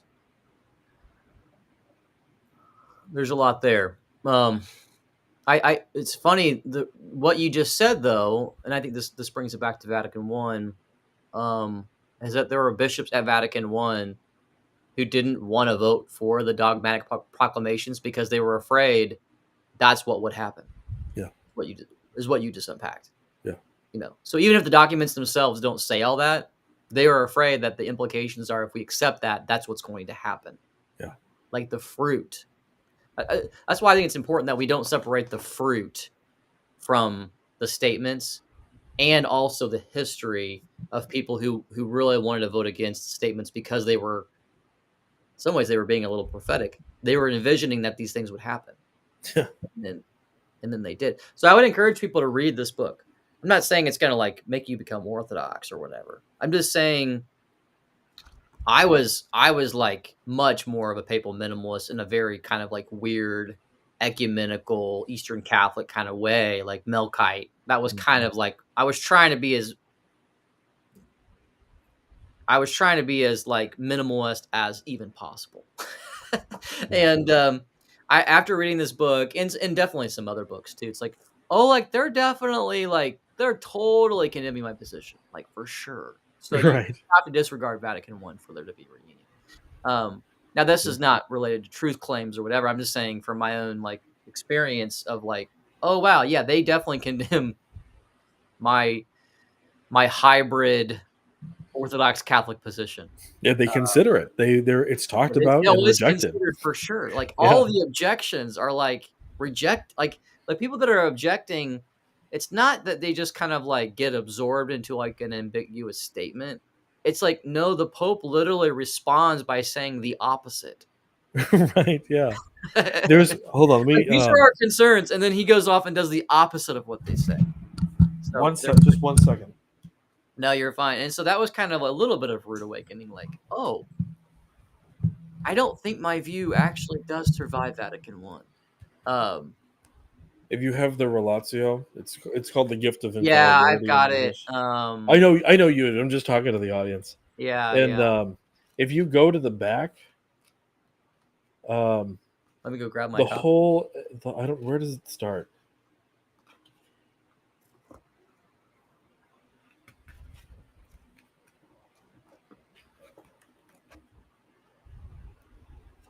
Still going. There's a list of suggested corrections, and he addresses them and he picks them apart. I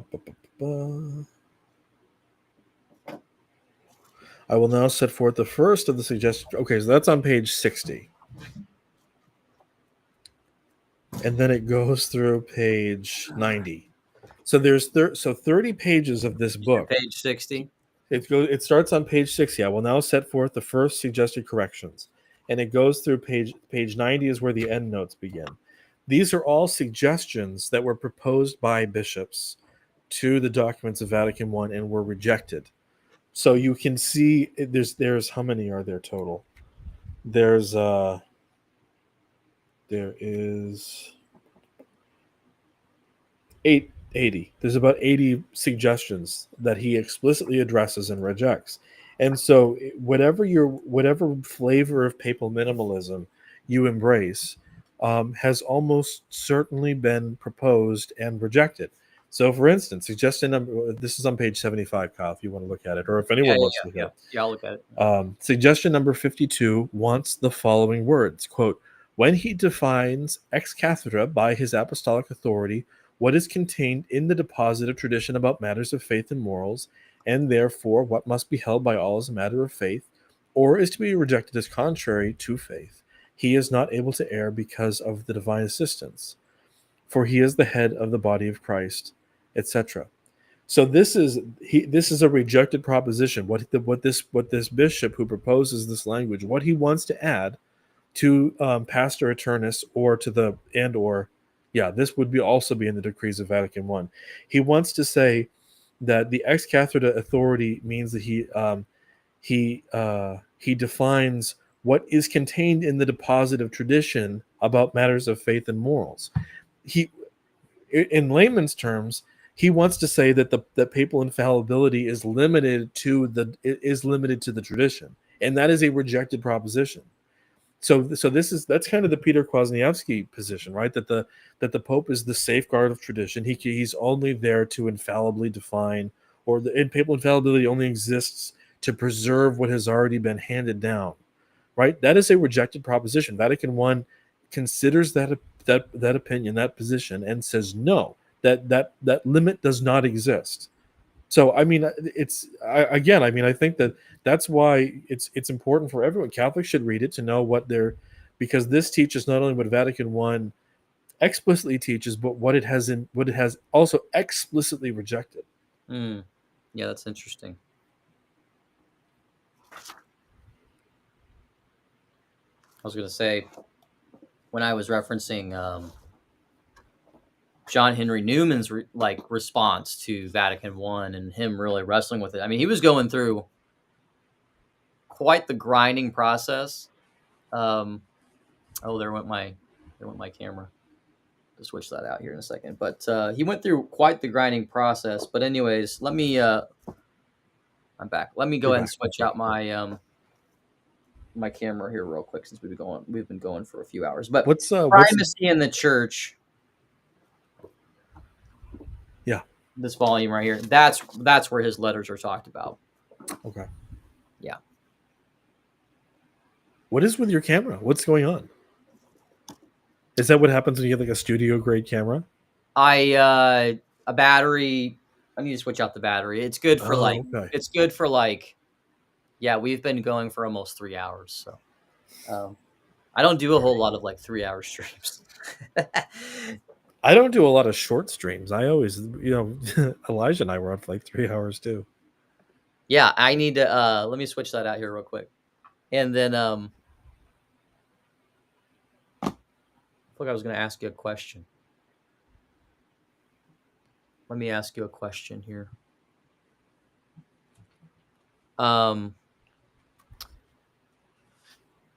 What are let's maybe chat a little bit about a positive vision of Orthodox ecclesiology. We've touched on that a little bit, and we've shared some emails, and you even kind of wrote an article in response to Dr. Peter, right? A while back, response to who? Dr. K. Oh yeah. Didn't you write it? Well, was it couple? I mean, I don't know if it was towards him, but yeah. What were some of your points that you were bringing up? You were bringing up sort of Eucharistic ecclesiology and the nature. Well, I think that's. I mean, this is. So the Proposition 52 is not. I thought what was kind of striking is Proposition 52 is not condemned because it says that the Pope is the head of the body of Christ. Who is the head of the body of Christ? Christ, right? St. Paul teaches that. But St. Gregory the Great teaches that. Right. Yeah. I mean, it's kind of crazy that this is language that is so commonly used in the Catholic Church, that the Pope is the head of the Church. Well, St. Paul clearly says that is that nitpicking? Kind of, but I mean, if you're at the place where you actually believe where you don't see that this is an honor that's supposed to be reserved for Christ, that's dangerous. So anyway, what I was trying to get at is, this is, and my thesis was kind of building on um, Saint Justine Popovich and Father Seraphim Rose and others who say that the this they're contrasting the Orthodox ecclesiology to both Catholic and Protestant ecclesiology, but I'll just stick with the Catholic element for now. Is that the you have this sense that the so in the early church, in the Acts of the Apostles, right? You see that the bishops come together in a council presided at by Saint James, the first bishop of Jerusalem. There's a discussion, a debate, and at the end, James issues his the authoritative judgment, which says, "It seems good to us and to the Holy Spirit." Right, and so the Holy Spirit is acting through the bishops together. And this is what we see incredibly, and this is one of the miracles of the first millennium, is that you have going into Nicaea, you have an Arian majority episcopate. Coming out of Nicaea, you have a Trinitarian majority episcopate. The Holy Spirit acts through the councils, through the bishops, and brings about a consensus that is radically opposed to the opinion of the majority going in. And so it's not democratic. It's not democratic because as Christ says, he will leave us the Holy Spirit, that the Holy Spirit will guide us into all truth, that he will never leave us, right, even to the end of the age. And so this is what the ecclesiology, the early church, is in reality. It is the Holy Spirit acting through not one bishop, but through all of the bishops together, insofar as they have charity for one another. And so this is the authentic ecclesiology, not only of the New Testament, but also of, in practice in the early church. And so this is when there's no longer obedience to the Holy Spirit, when there is after the Great Schism, when there is the breaking off of the Roman Patriarchate from the Orthodox Church, this is where there's no longer a consensus. This is where the Holy Spirit is no longer working through Rome to bring about this spontaneous, miraculous consensus. And so increasingly there is a reliance on the authoritarian papacy. That's where that evolves from. Whereas the Orthodox Church continues to be governed. I mean, of course, there's Moscow fighting with Constantinople, but there's a level of spontaneity. People always say, why don't you have more ecumenical councils? One of the reasons is because we don't need it. We're all on the same page about theology. We're all on the same page about our sacramentology. We're all on the same page about the liturgy. There is a spontaneous unity in the Orthodox Church that has, for the most part, and there are other things that are just simply worked through naturally, like these small disagreements between various patriarchates. There was the feud between Antioch and Jerusalem over the province of Qatar that was resolved by unilateral negotiations. But that is still a negative definition. I use the Eucharist when he says, where's the visible head of the church? I said the head of the church is Christ, and he's visible at every Orthodox church. The Pope is in Rome. The Pope is as Bishop Barron likes to say. Bishop Barron says why he's not Orthodox, because you can go to, he says, I can take you to Rome. I can take you to St. Peter's Basilica, and I can show you the head of the Catholic Church. He's right there, the living teaching authority of the Catholic Church. I can show you the living teaching authority of the Orthodox Church. At any single Orthodox church on any given Sunday is Jesus Christ in the Eucharist. That is the head of our church, and he has never abandoned us. He never will. He never has, and he never will. He is always with us. Now, that was kind of what I was saying to Peter Kay. But that again, that's still kind of a negative definition. The positive definition of Orthodox ecclesiology is this: I'm obedient to one bishop. My bishop is the Bishop Benedict of New England. My obedience I owe personally to him. He is my shepherd. We are his flock. He belongs to a synod, the Holy Synod of the Orthodox Church in America. But he is equal to every other member of the synod. No bishop can come in and tell him what to do with his flock. What does this do? The Orthodox understanding of what does Saint Ignatius say? Every bishop answers to who? Who does? Do you remember this, Kyle? It's a beautiful phrase. Every bishop on earth answers to to God, the Father, the Bishop of Bishops. Who is the Bishop of Bishops? Not the Pope. It's God the Father, is what Saint Ignatius of Antioch says. My I mean, bishop. he's the one that's the earliest who outlines ecclesiology. I mean, Yeah. Ignatius is. I mean, he's the one who literally says that the people of God, the laos, the laity, report to the deacon. The deacon reports to the presbyter. The presbyter reports to the bishop, and the bishop reports to God.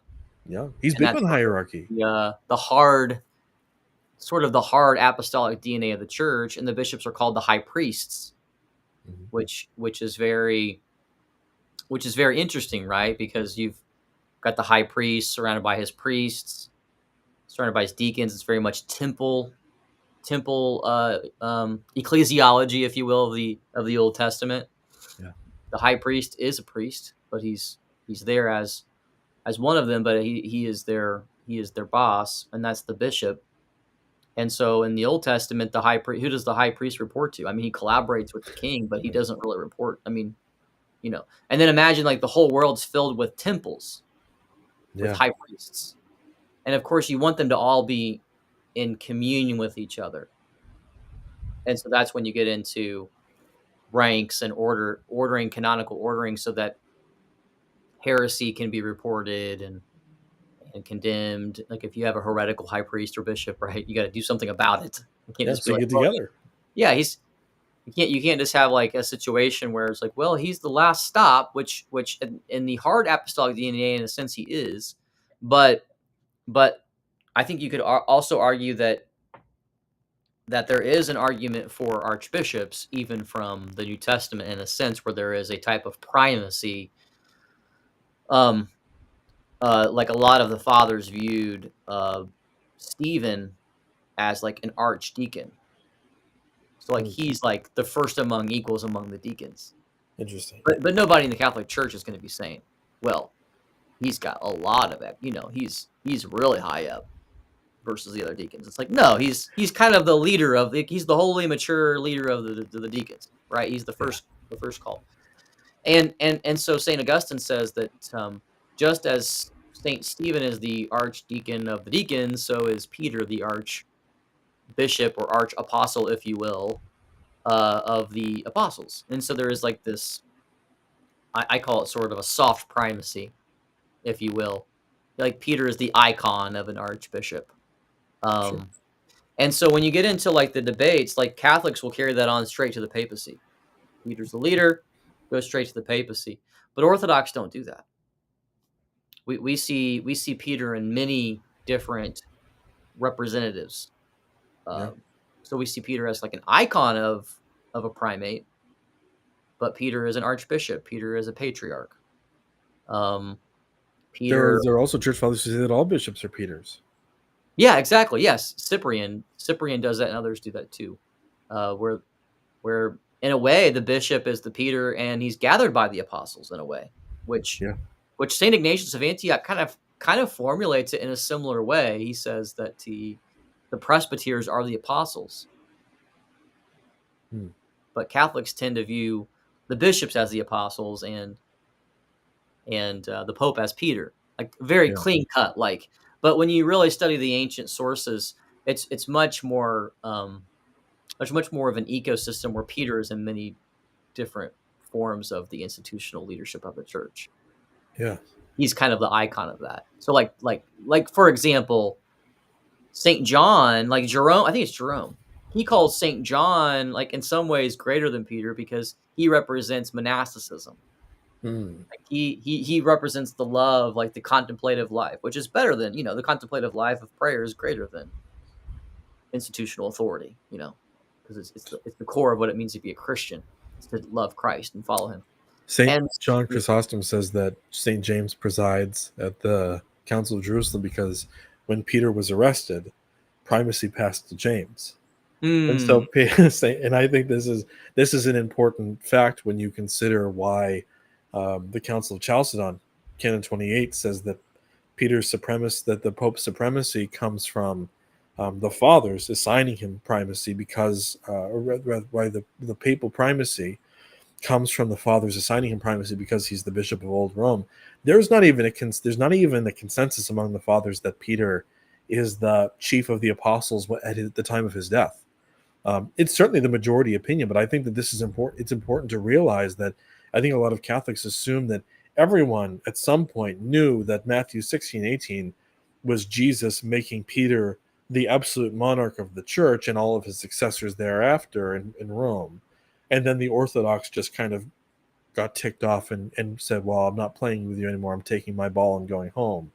Um, that's not again, you have even St. John Chrysostom, probably the most consequential theologian in church history, doesn't think that Peter is the head of the church. He thinks St. James is the head of the church. Mm. Yeah. So yeah, the Matthew 16 conversation is a really fun one because it's like, I mean, and I think more honest scholars are like, yeah, that shouldn't be your go-to text for the papacy because, Yeah. I mean, like the Catholic scholar Dr. Michael Barber basically has a lovely article that talks academic article that talks about this is very much Christ handing on like a temple authority to his apostles. Mm. So it's very priestly language of binding and loosening that the high priest would do. Um, and so if you consider the bishop the high priest, and Jesus is making Peter a high priest, which then eventually passes on to all the apostles in a sense, like these keys are given to them all, even if it's given first to Peter in a sense. Um, so there's an interesting conversation going on there where it's just not really a slam dunk argument like No. Matthew 16. Now, St. John Chrysostom, he is an interesting person to talk about because to balance out what you're saying, he does say that Peter's given, uh, James is only given Jerusalem, but Peter's given the whole world. That's true. And then I sort of did a little bit of a deep dive because this is brought up quite a bit by people. This quote to show like, well, hey, look, Peter's given universal immediate jurisdictions right there in St. John Chrysostom, right? And James, an apostle, is just Jerusalem. But really, when you read, that's actually a homily by St. John Chrysostom. And in that homily, he also says the apostles are given a mission to the whole world in the same sense that Peter is. Like Peter's given the whole world, but so are all the apostles. James is not one of the 12 in the Eastern tradition. This is I didn't know that. well, it gets into that really complicated conversation about all the different Jameses. Oh, that's so crazy. I A never lot of knew that. Jameses. But in the Eastern tradition, the stepbrother, the James, who's leading the donkey with Mary and Joseph to Egypt, Joseph's son before he marries Mary, that James, who becomes the Bishop of Jerusalem, he's not really considered one of the 12. I think he's considered one of the 70 disciples. So all this to be said, if you look at a lot of the 70, they become a lot of local bishops. Like Lazarus becomes a local bishop. Zacchaeus becomes a local bishop. James becomes a local bishop. But the 12 are given like this, like Paul, like all throughout a lot of the patristic literature, St. Peter and St. Paul are given the whole world. Paul is called the teacher of the whole world constantly. Yeah. Orthodox, particularly in the Middle Ages, and a lot of Tuchinski's work talks about this. They viewed the apostles as having like a mission to the whole world and didn't really have a local jurisdiction. But when they die, they're giving bishops who all have local jurisdictions. Yeah. And that's why the Pope of Rome, the Bishop of Rome, can't actually be Peter because he's just a bishop. This is a constant argument. It's an argument made by the Orthodox quite a bit in the Middle Ages that canonically he's first on the list among the patriarchs, among the bishops, but he's still just a bishop. He doesn't have a monarchical authority. He doesn't have immediate universal jurisdiction. He's not. He's just a bishop with a local a local flock. And that's one of their arguments. And and I think the other big thing is he almost certainly didn't found the church in Rome. Found, like he probably was martyred there. I'm open to Absolutely, yeah. But I martyred think there, this is martyring there, and like reigning there as bishop for 30 years or 20 years or 10 years seems a whole lot less likely. Yeah, right. And I because think he's moving that's around. He's moving around like an apostle. Yeah. right. Yeah. So in what sense is he bishop of Rome? I mean, he's a bishop at Rome, but St. Paul is also a bishop at Rome. He's, they're both bishops. They both die in Rome. They both have some authority while they're there. In what sense is Peter the bishop of Rome in a way that Paul is not? And they're not the only two. John goes to Rome too, right? I mean, it means Rome is a hot spot. Hold on. So, Yeah. Rome, at I least, don't know. there's I at don't know if least John was three there or not. I apostles. don't really know, but Rome is, no, that's right, because he's Domitian orders John to be boiled alive, and he survives. So he's martyred at Rome, but he survives his martyrdom. oh, okay, Uh, gotcha. but so there's two. There's three apostles who are martyred in Rome. Only two die. Saint John miraculously survives and goes on to Patmos. But yeah, that's I mean, there's so at one point Saint John is a bishop at Rome. That doesn't make him the bishop of Rome. And I think that this is and Szyszynski talks about this, that the origins of the church in Rome and Peter's relationship to that is totally mysterious. There's nearly no one has any idea where Peter fits into that. There is a consensus that he died there, but Yeah, I think he definitely was martyred there. I'm pretty confident. I mean, it seems like there's pretty good like patristic evidence that there's a consensus that he. But this is, I mean, I think that this is martyred there. Yeah, this is why all the icons. Wait, can you see it? Where is he? Yeah, there they are. Peter and Paul. They're all embracing. Well, they're holding the church. There's no icons of Peter or Paul in the early church. There's always icons of Peter and Paul. This is the Roman Catholic Church doesn't have a feast of Saint Peter. The Roman Catholic Church is a feast of Peter and Paul. And there's a reason for this, because in Rome, the patronal feast of the Roman Church is Peter and Paul. Why? yeah, because and the East Rome's for sure. importance. The East, they're always paired up. In the early church, they're always paired up. You go to the catacombs, it's always Saint Peter and Saint Paul pray for us. Yeah. When Irenaeus is talking about Rome, he's viewing the bishops there as successors of them both. Yes. And Rome maintains this, that they're successors of them both. But there definitely becomes like this other narrative where he's sort of like sola Peter. Yeah. Or the most Peter, Yes. And that's where Orthodox are like, no, the Petrine principle or structure goes throughout all of it. And when you talk to more sophisticated Catholics, they'll admit that. It just gets into the weeds. But that's I remember I interviewed Swan Sona, kind of a really cool Catholic apologist, super nice guy, but he was like, yeah, like the Pope is the Peter, and the bishop is sort of kind of like a Peter. See, and so Orthodox might be like, like the bishop is Peter, and the archbishop and the patriarch, they are like a Peter. Yeah. So there can be even a different kind of emphasis going on how we speak of Peter. And I should admit, there are different sort of like, just like there are different, like we talked about in the very beginning of the stream, different schools of thought in the Western tradition. I mentioned like 3 different ones. Yeah. In the Orthodox, you can find like slightly different, like we're all in harmony with our ecclesiology, but there could be like different schools of thought on how we talk about these sorts of things. So I always like to acknowledge that too. I had Eric Barr on as one of my first guests on Barrel Age Faith, like what now 3 years ago. Wow. And I asked him this question about, do you think it matters with the papacy on whether Peter was alive when he appointed his successor, or if he died and the priests of Rome just elected one of their own? Does it matter? Because if you're saying that like, right, he's the successor of Peter and he like picked his own and like passed on his power, because that's not how it actually works in Rome. Like the cardinals were originally the priests of Rome and they just were electing their bishop. And does it make a difference? His answer was like it shouldn't make a difference in his mind.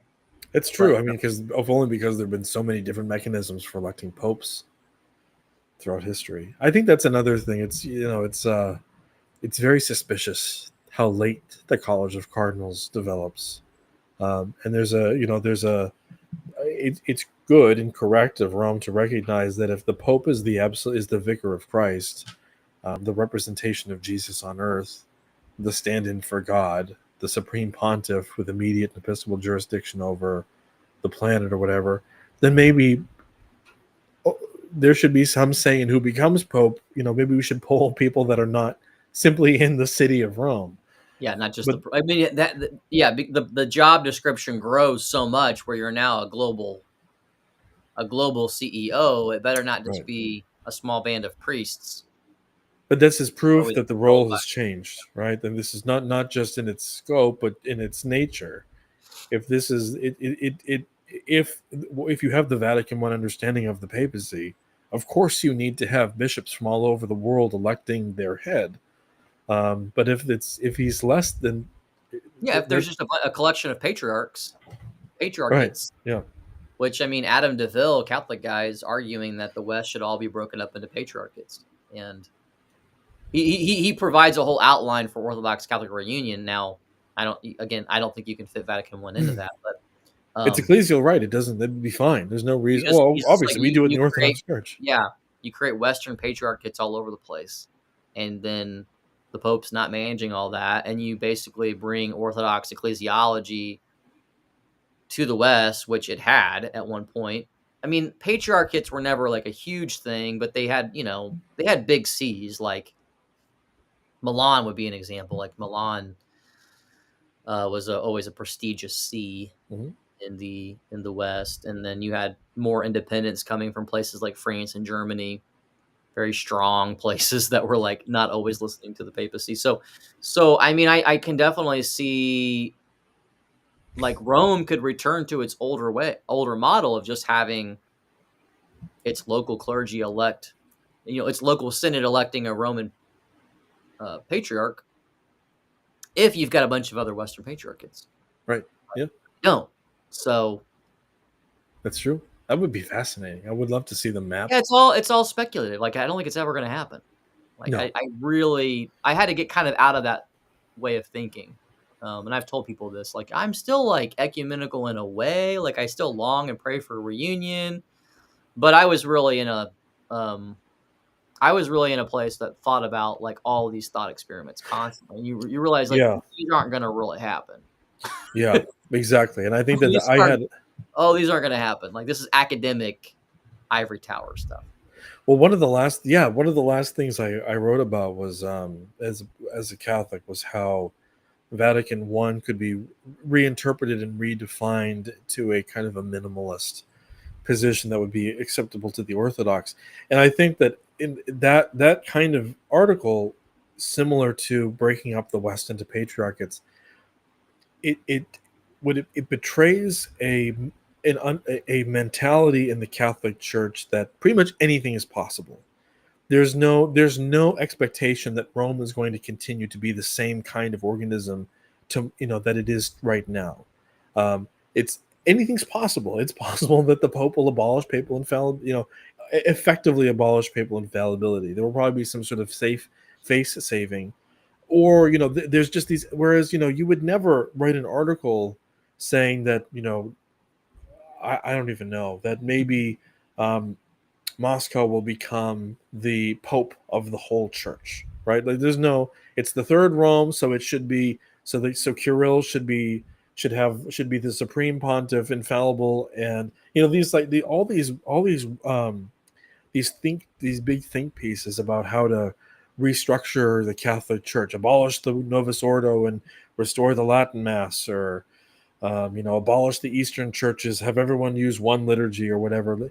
This is again, there's this idea that you can infinitely remake the Catholic Church into whatever you want it to be, because the church has changed so much, and that's just proof that the church has changed so much over history that there's an expectation that it will continue to change and to be changed, where you don't Particularly, find that in the particularly in the Orthodox Church. last kind of 150 years, it's picked up, Yeah, like you're on a river and like the current is really picked up. it's I actually had exponential. Yeah. I actually had a Catholic academic friend call me after I became Orthodox, and he was asking a lot of very thoughtful questions, and we were just being friendly, and He's like, I heard a lot of what you said, but there was one thing that I couldn't get out of my head. That's why I called you.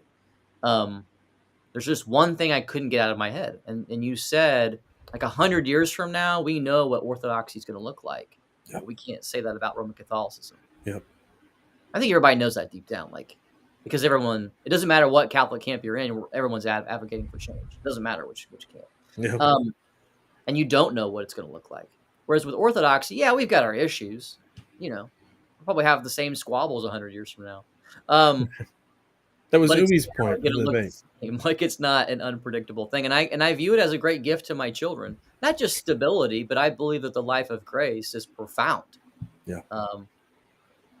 I think I retweeted Eric Sammons today. And he was talking about like getting rid of a lot of Catholic youth ministry programs, which I was a Catholic youth minister, and I completely understood his point. Like, the reason is because much of it waters down the faith. You know, yeah.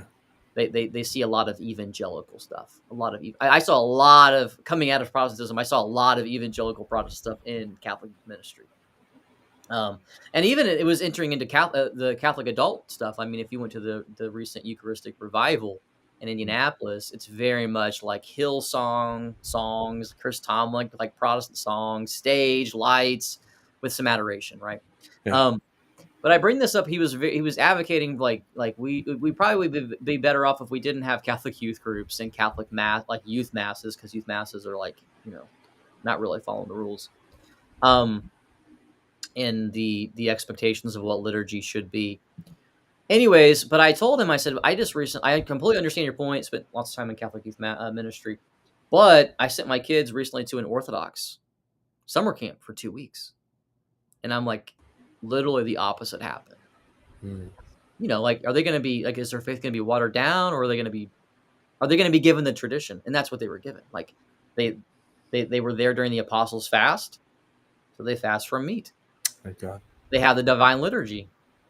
So they don't eat meat. They don't eat breakfast, right? Because you're gonna fast from midnight. My boys serve the altar. No girl servers. There's no guitar. Like, they don't bring an acoustic guitar into the divine liturgy and be like, "Yay, let's dance around, kids, and eat some," you know, and have a, you know. They're not trying to change the liturgy. They're trying to get the kids, like, they memorized a hymn to the Theotokos. They memorized the Nicene Creed. They were doing chant. Venerating icons. They were venerating relics like, you know, St. Ignatius of Antioch and St. Raphael of Brooklyn, and all that to be said, they came back appreciating Orthodoxy and the ancient ways much more, and it wasn't watered down. Thank God. Now, I'm not going to say they did it perfectly because I wasn't there, but. Do you want to give a shout out to the name of the camp so other people can send their kids it's there? just the Antiochian village, you know. Cool. Yeah. You're Antiochian, aren't you? I forgot. Yeah, for sure. Cool. I am. Thank God. Yeah. But I love everybody. Love you, OCA and Roquefort people. Love you all. Yeah, it is fun. I get to talk to people that are in different jurisdictions, and I think it was Metropolitan Saba who is our hierarch in the United States. He was recently talking about the unique characteristics of the Antiochian church. How we're, of course, a martyr church, and we just recently had martyrs made in Damascus. I mean, literally, one of our churches was bombed in the Divine Liturgy, and 25 people died. We mentioned their exact names in the Divine Liturgy a few weeks ago. My sons were serving. You know, when they were at camp, filled with Syrian Christians, one of their kids was weeping because he had family over there. You know, a lot of people that I go to church with are from Palestine. They're from Bethlehem, Jerusalem. They're from Damascus and Antioch and all those, you know, places. But I bring this up, though. Metropolitan Saba said in this letter, talking about a lot of the unique qualities of what it means to be Antiochian, but he also said, but dogmatically in our way of life is the same across the Orthodox world. That's right. It's very emphatic to say that. He just said we have unique characteristics because we were like in the crossroads of empires.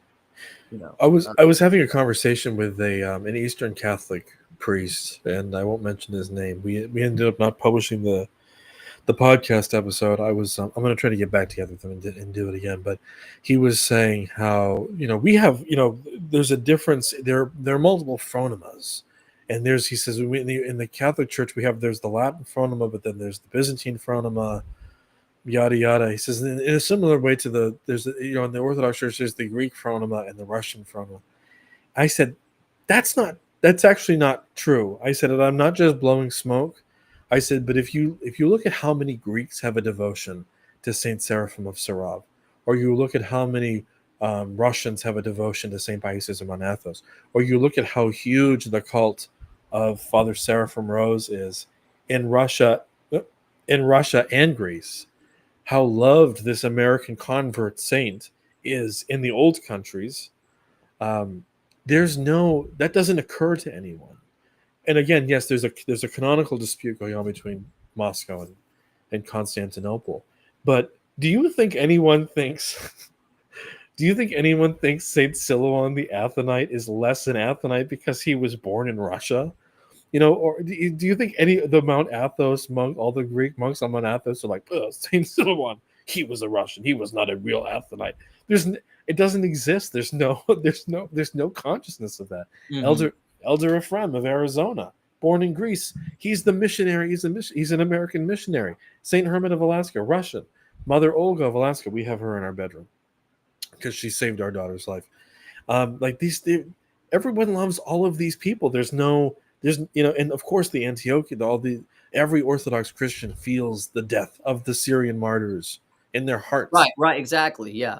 There's no, as opposed to, and I think it's quite sad. You have how many Eastern Catholics have a devotion to Saint Thomas Aquinas? How many Western Catholics have a devotion to Saint Charbel Makhlouf, who's easily one of the greatest Catholic saints, a great Lebanese Maronite saint. How many Westernists have even heard of him?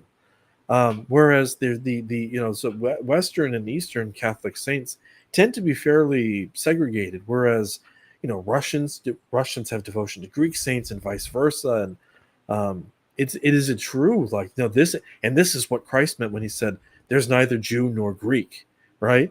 He meant that there's in the kingdom of God, it's not that we have that our ethnicity is erased any more than when he says there's neither men nor women. That doesn't mean that we all become androgynous, right? Yeah, we maintain those identities, but there's no right. clans, there's no prejudice, there's no tribalism. We don't lose our distinct personalies, but we are all one. The coffee hour food might be a little different, right? Yeah, like most like a lot of the food. Sometimes we'll have like one of the times we had young adults cater our coffee hour, and it was like spaghetti and like cheeseburgers and stuff. But a lot of times we have a lot of like Lebanese food, which is like delicious. It's awesome. It's just like good stuff. A lot of lamb and meats. I'm like, who's going to complain about eating lamb? We went from the Melkites. Yeah, the Ukrainians just catered our coffee hour, and man, it was slamming. It was like, but I didn't know any of the dishes at all. I'm like, well, that's definitely like a beet. Like I knew I knew what was in the food, but like I didn't know any of the names. But like, it was very beautiful. I mean, it was very beautiful.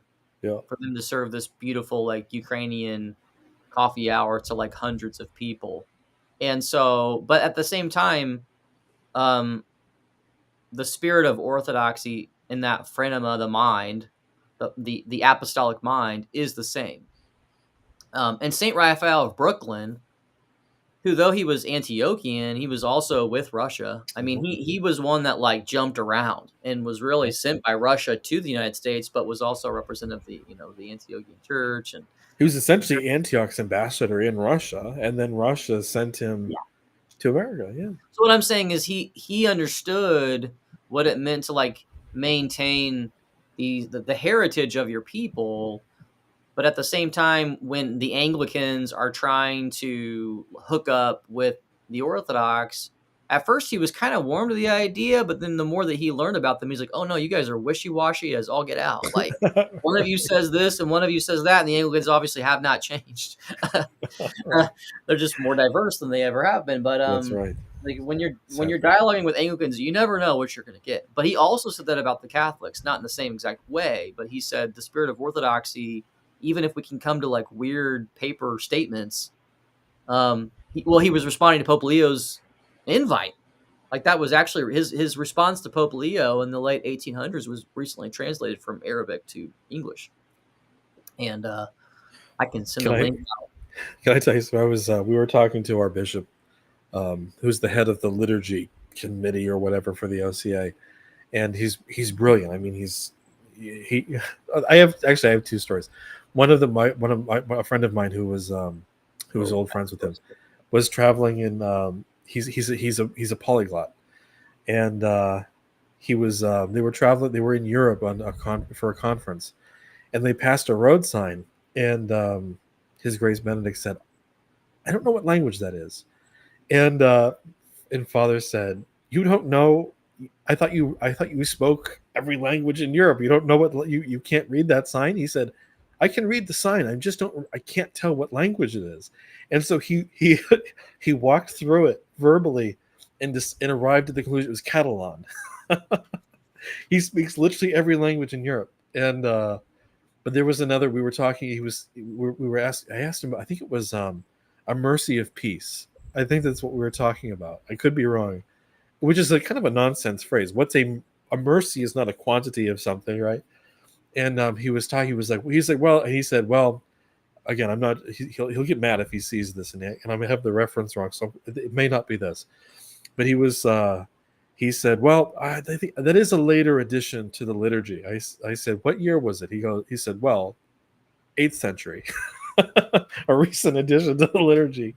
Yeah, it was, yeah. So it's I mean that's how the Orthodox Church thinks, right? Those are the terms in which the Orthodox Church thinks, and Yeah, like we know when that hymn was added. That was the 9th century. right, or the 1st century, right? Yeah, it's incredible, and yeah, Catholic, yeah, it's I don't know.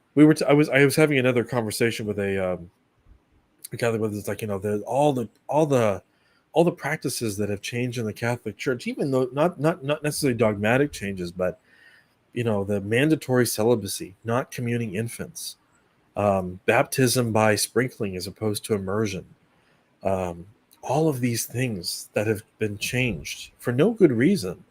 It's like don't you cherish what was given to us by the apostles? Don't you? Do you really think that you can improve on what we were given, on what was handed down to us by the martyrs? The people who knew Jesus personally. I don't get it. I don't get why you would want anything less than what was given by Christ to the apostles and by the apostles to the first Christians. Why would you settle for the Pope's latest hobby, whether it's Paul VI or Pius X or whoever was it in 1054 with the Filioque? I mean, how do you improve on literally? How do you improve on perfection? Mm, yeah, yeah. It's. I mean, you look at things like infant communion and the practices of fasting and ad orientem and all these things. I mean, these are just kind of universal practices that you really wouldn't want to tamper with. Yeah, They're great gifts. I mean, to start asking the question, "What's the bare minimum we can do?" is the wrong question. yeah, Um, exactly.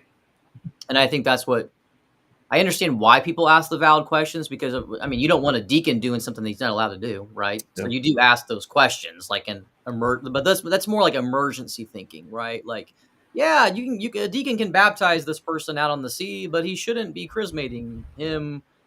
He needs to wait for the priest, so that yeah, like there are like reasons to talk about things in their bare minimums, but that's not the way to think generally. that's right. Um, and I think that's one of the issues that the West would run into as they begin thinking that way, like Yeah, removing the laity from communing the chalice. There's really no good reason to do that. no, Like there's just no good reason. You think it's more reverent, or you think it's XYZ, but in the end, there's actually something kind of off about your way of looking at liturgy and the sacraments when you start looking at it that way. Now, I do find the conversation around clerical celibacy to be a very complex conversation historically. That to me is one of the ones where it is a bit more complicated, in my opinion, because of how early Carthage is talking about it. And so what I find is that there's a diversity of opinions going on. And the East tends to go through Trullo and go this way, and then the West goes the other way. No, but there's definitely all like a ton of married priests, East and West. Right. But the debate revolves around if they're practicing continence or not. Right.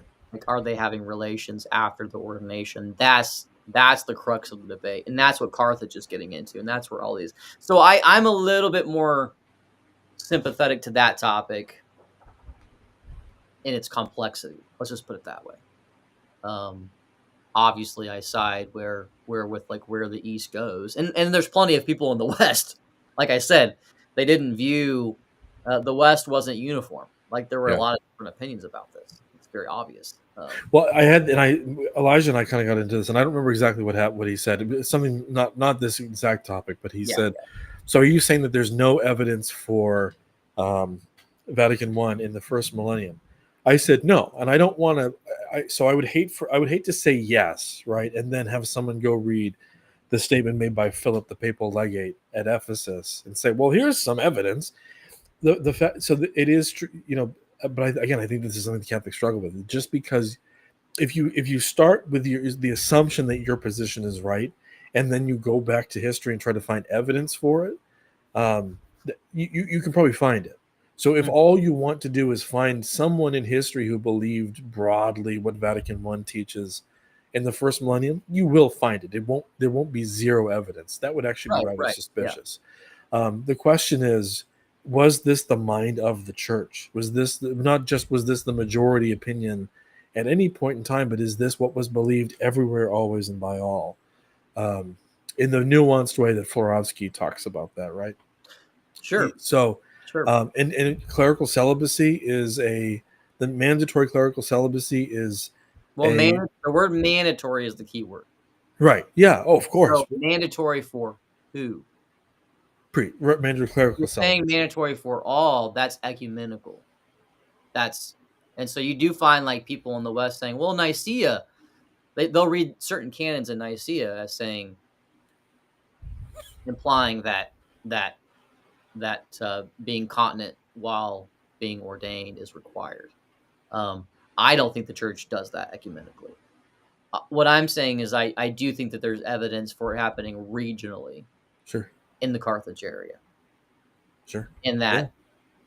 Yeah. But that's the problem, right? This clearly is not the majority practice of the church. Latin. It tends to be more on the Latin side.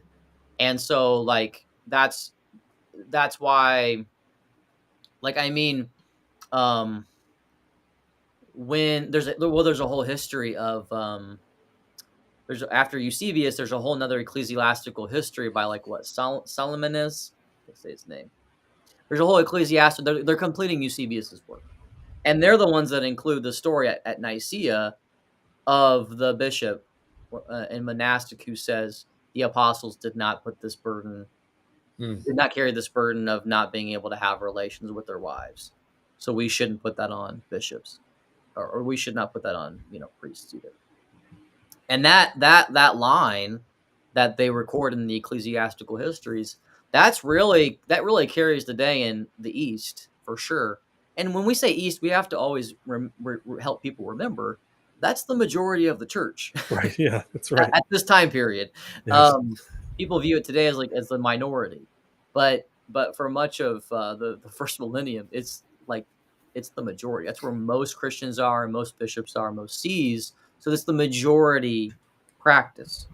I think it's also okay. This is not a super essential point, but it's something that I think we should remember. So the East also is constituting the capital of the Roman Empire, Alexandria, which is a Alexandria, which is a Hellenized city. So you have Antioch, and Jerusalem is also a Byzantine city. I don't know about Antioch. I assume that Antioch is still but I think that in our minds, especially no offense, but in the Catholic mind, um, there's this kind of there's this line that runs a hard line that runs through East and West, and the West is kind of like, that's our territory, that's where our people are, and it's where everyone thinks the way that we do, and this is our civilization. And then you've got these weird Orientals over here in the East. It's the Byzantine, it's the Roman Empire, which is Right. mostly Greek, right? And then you've got these Hellenized capitals in the Middle East, right, Syria, Palestine, Judea, and Egypt, and these are part of this. These are all part of the same cultural milieu, for the most part. So I think that, and this is also very clear. I mean, there's the kind of what Father Seraphim Rose calls the neo-traditionalists in the Orthodox Church who reject Augustine and the Western Fathers and things like that. And he says that's silly. I mean, you look at the history, and the so-called Greek Fathers reverence Augustine. They love Augustine. They don't agree with everything that he says, but then again, we don't agree with anything. And very few fathers with whom we agree with everything that they say, probably. So I think that's, and there was and this is also why I'm going on a tangent now, but we're 3 hours and I think we can get a little off topic. Yeah. I just don't. Debate reviewed, though. Yeah. Yeah, that's right. Mission accomplished. Yeah, just the idea. I mean, there's something. It's easy to say. Eastern Orthodox Church is the term makes it easy to communicate, right? But at the same time, I mean, you and I are not Eastern Orthodox. We're Orthodox Christians in the West. We may not celebrate I don't celebrate the Western Rite liturgy, or I don't participate in the Western Rite liturgy. Nevertheless, I am an Orthodox Christian in America. I've been to Australia. I don't know if that counts I've never been to the East in any meaningful sense. This idea that I don't know exactly what I'm trying to get at, but the idea that we can draw this hard distinction between East and West doesn't make sense in the modern world. It certainly doesn't make sense in the early church. Oh, right. Yeah. You get into the 4th century and all these lines are very blurred.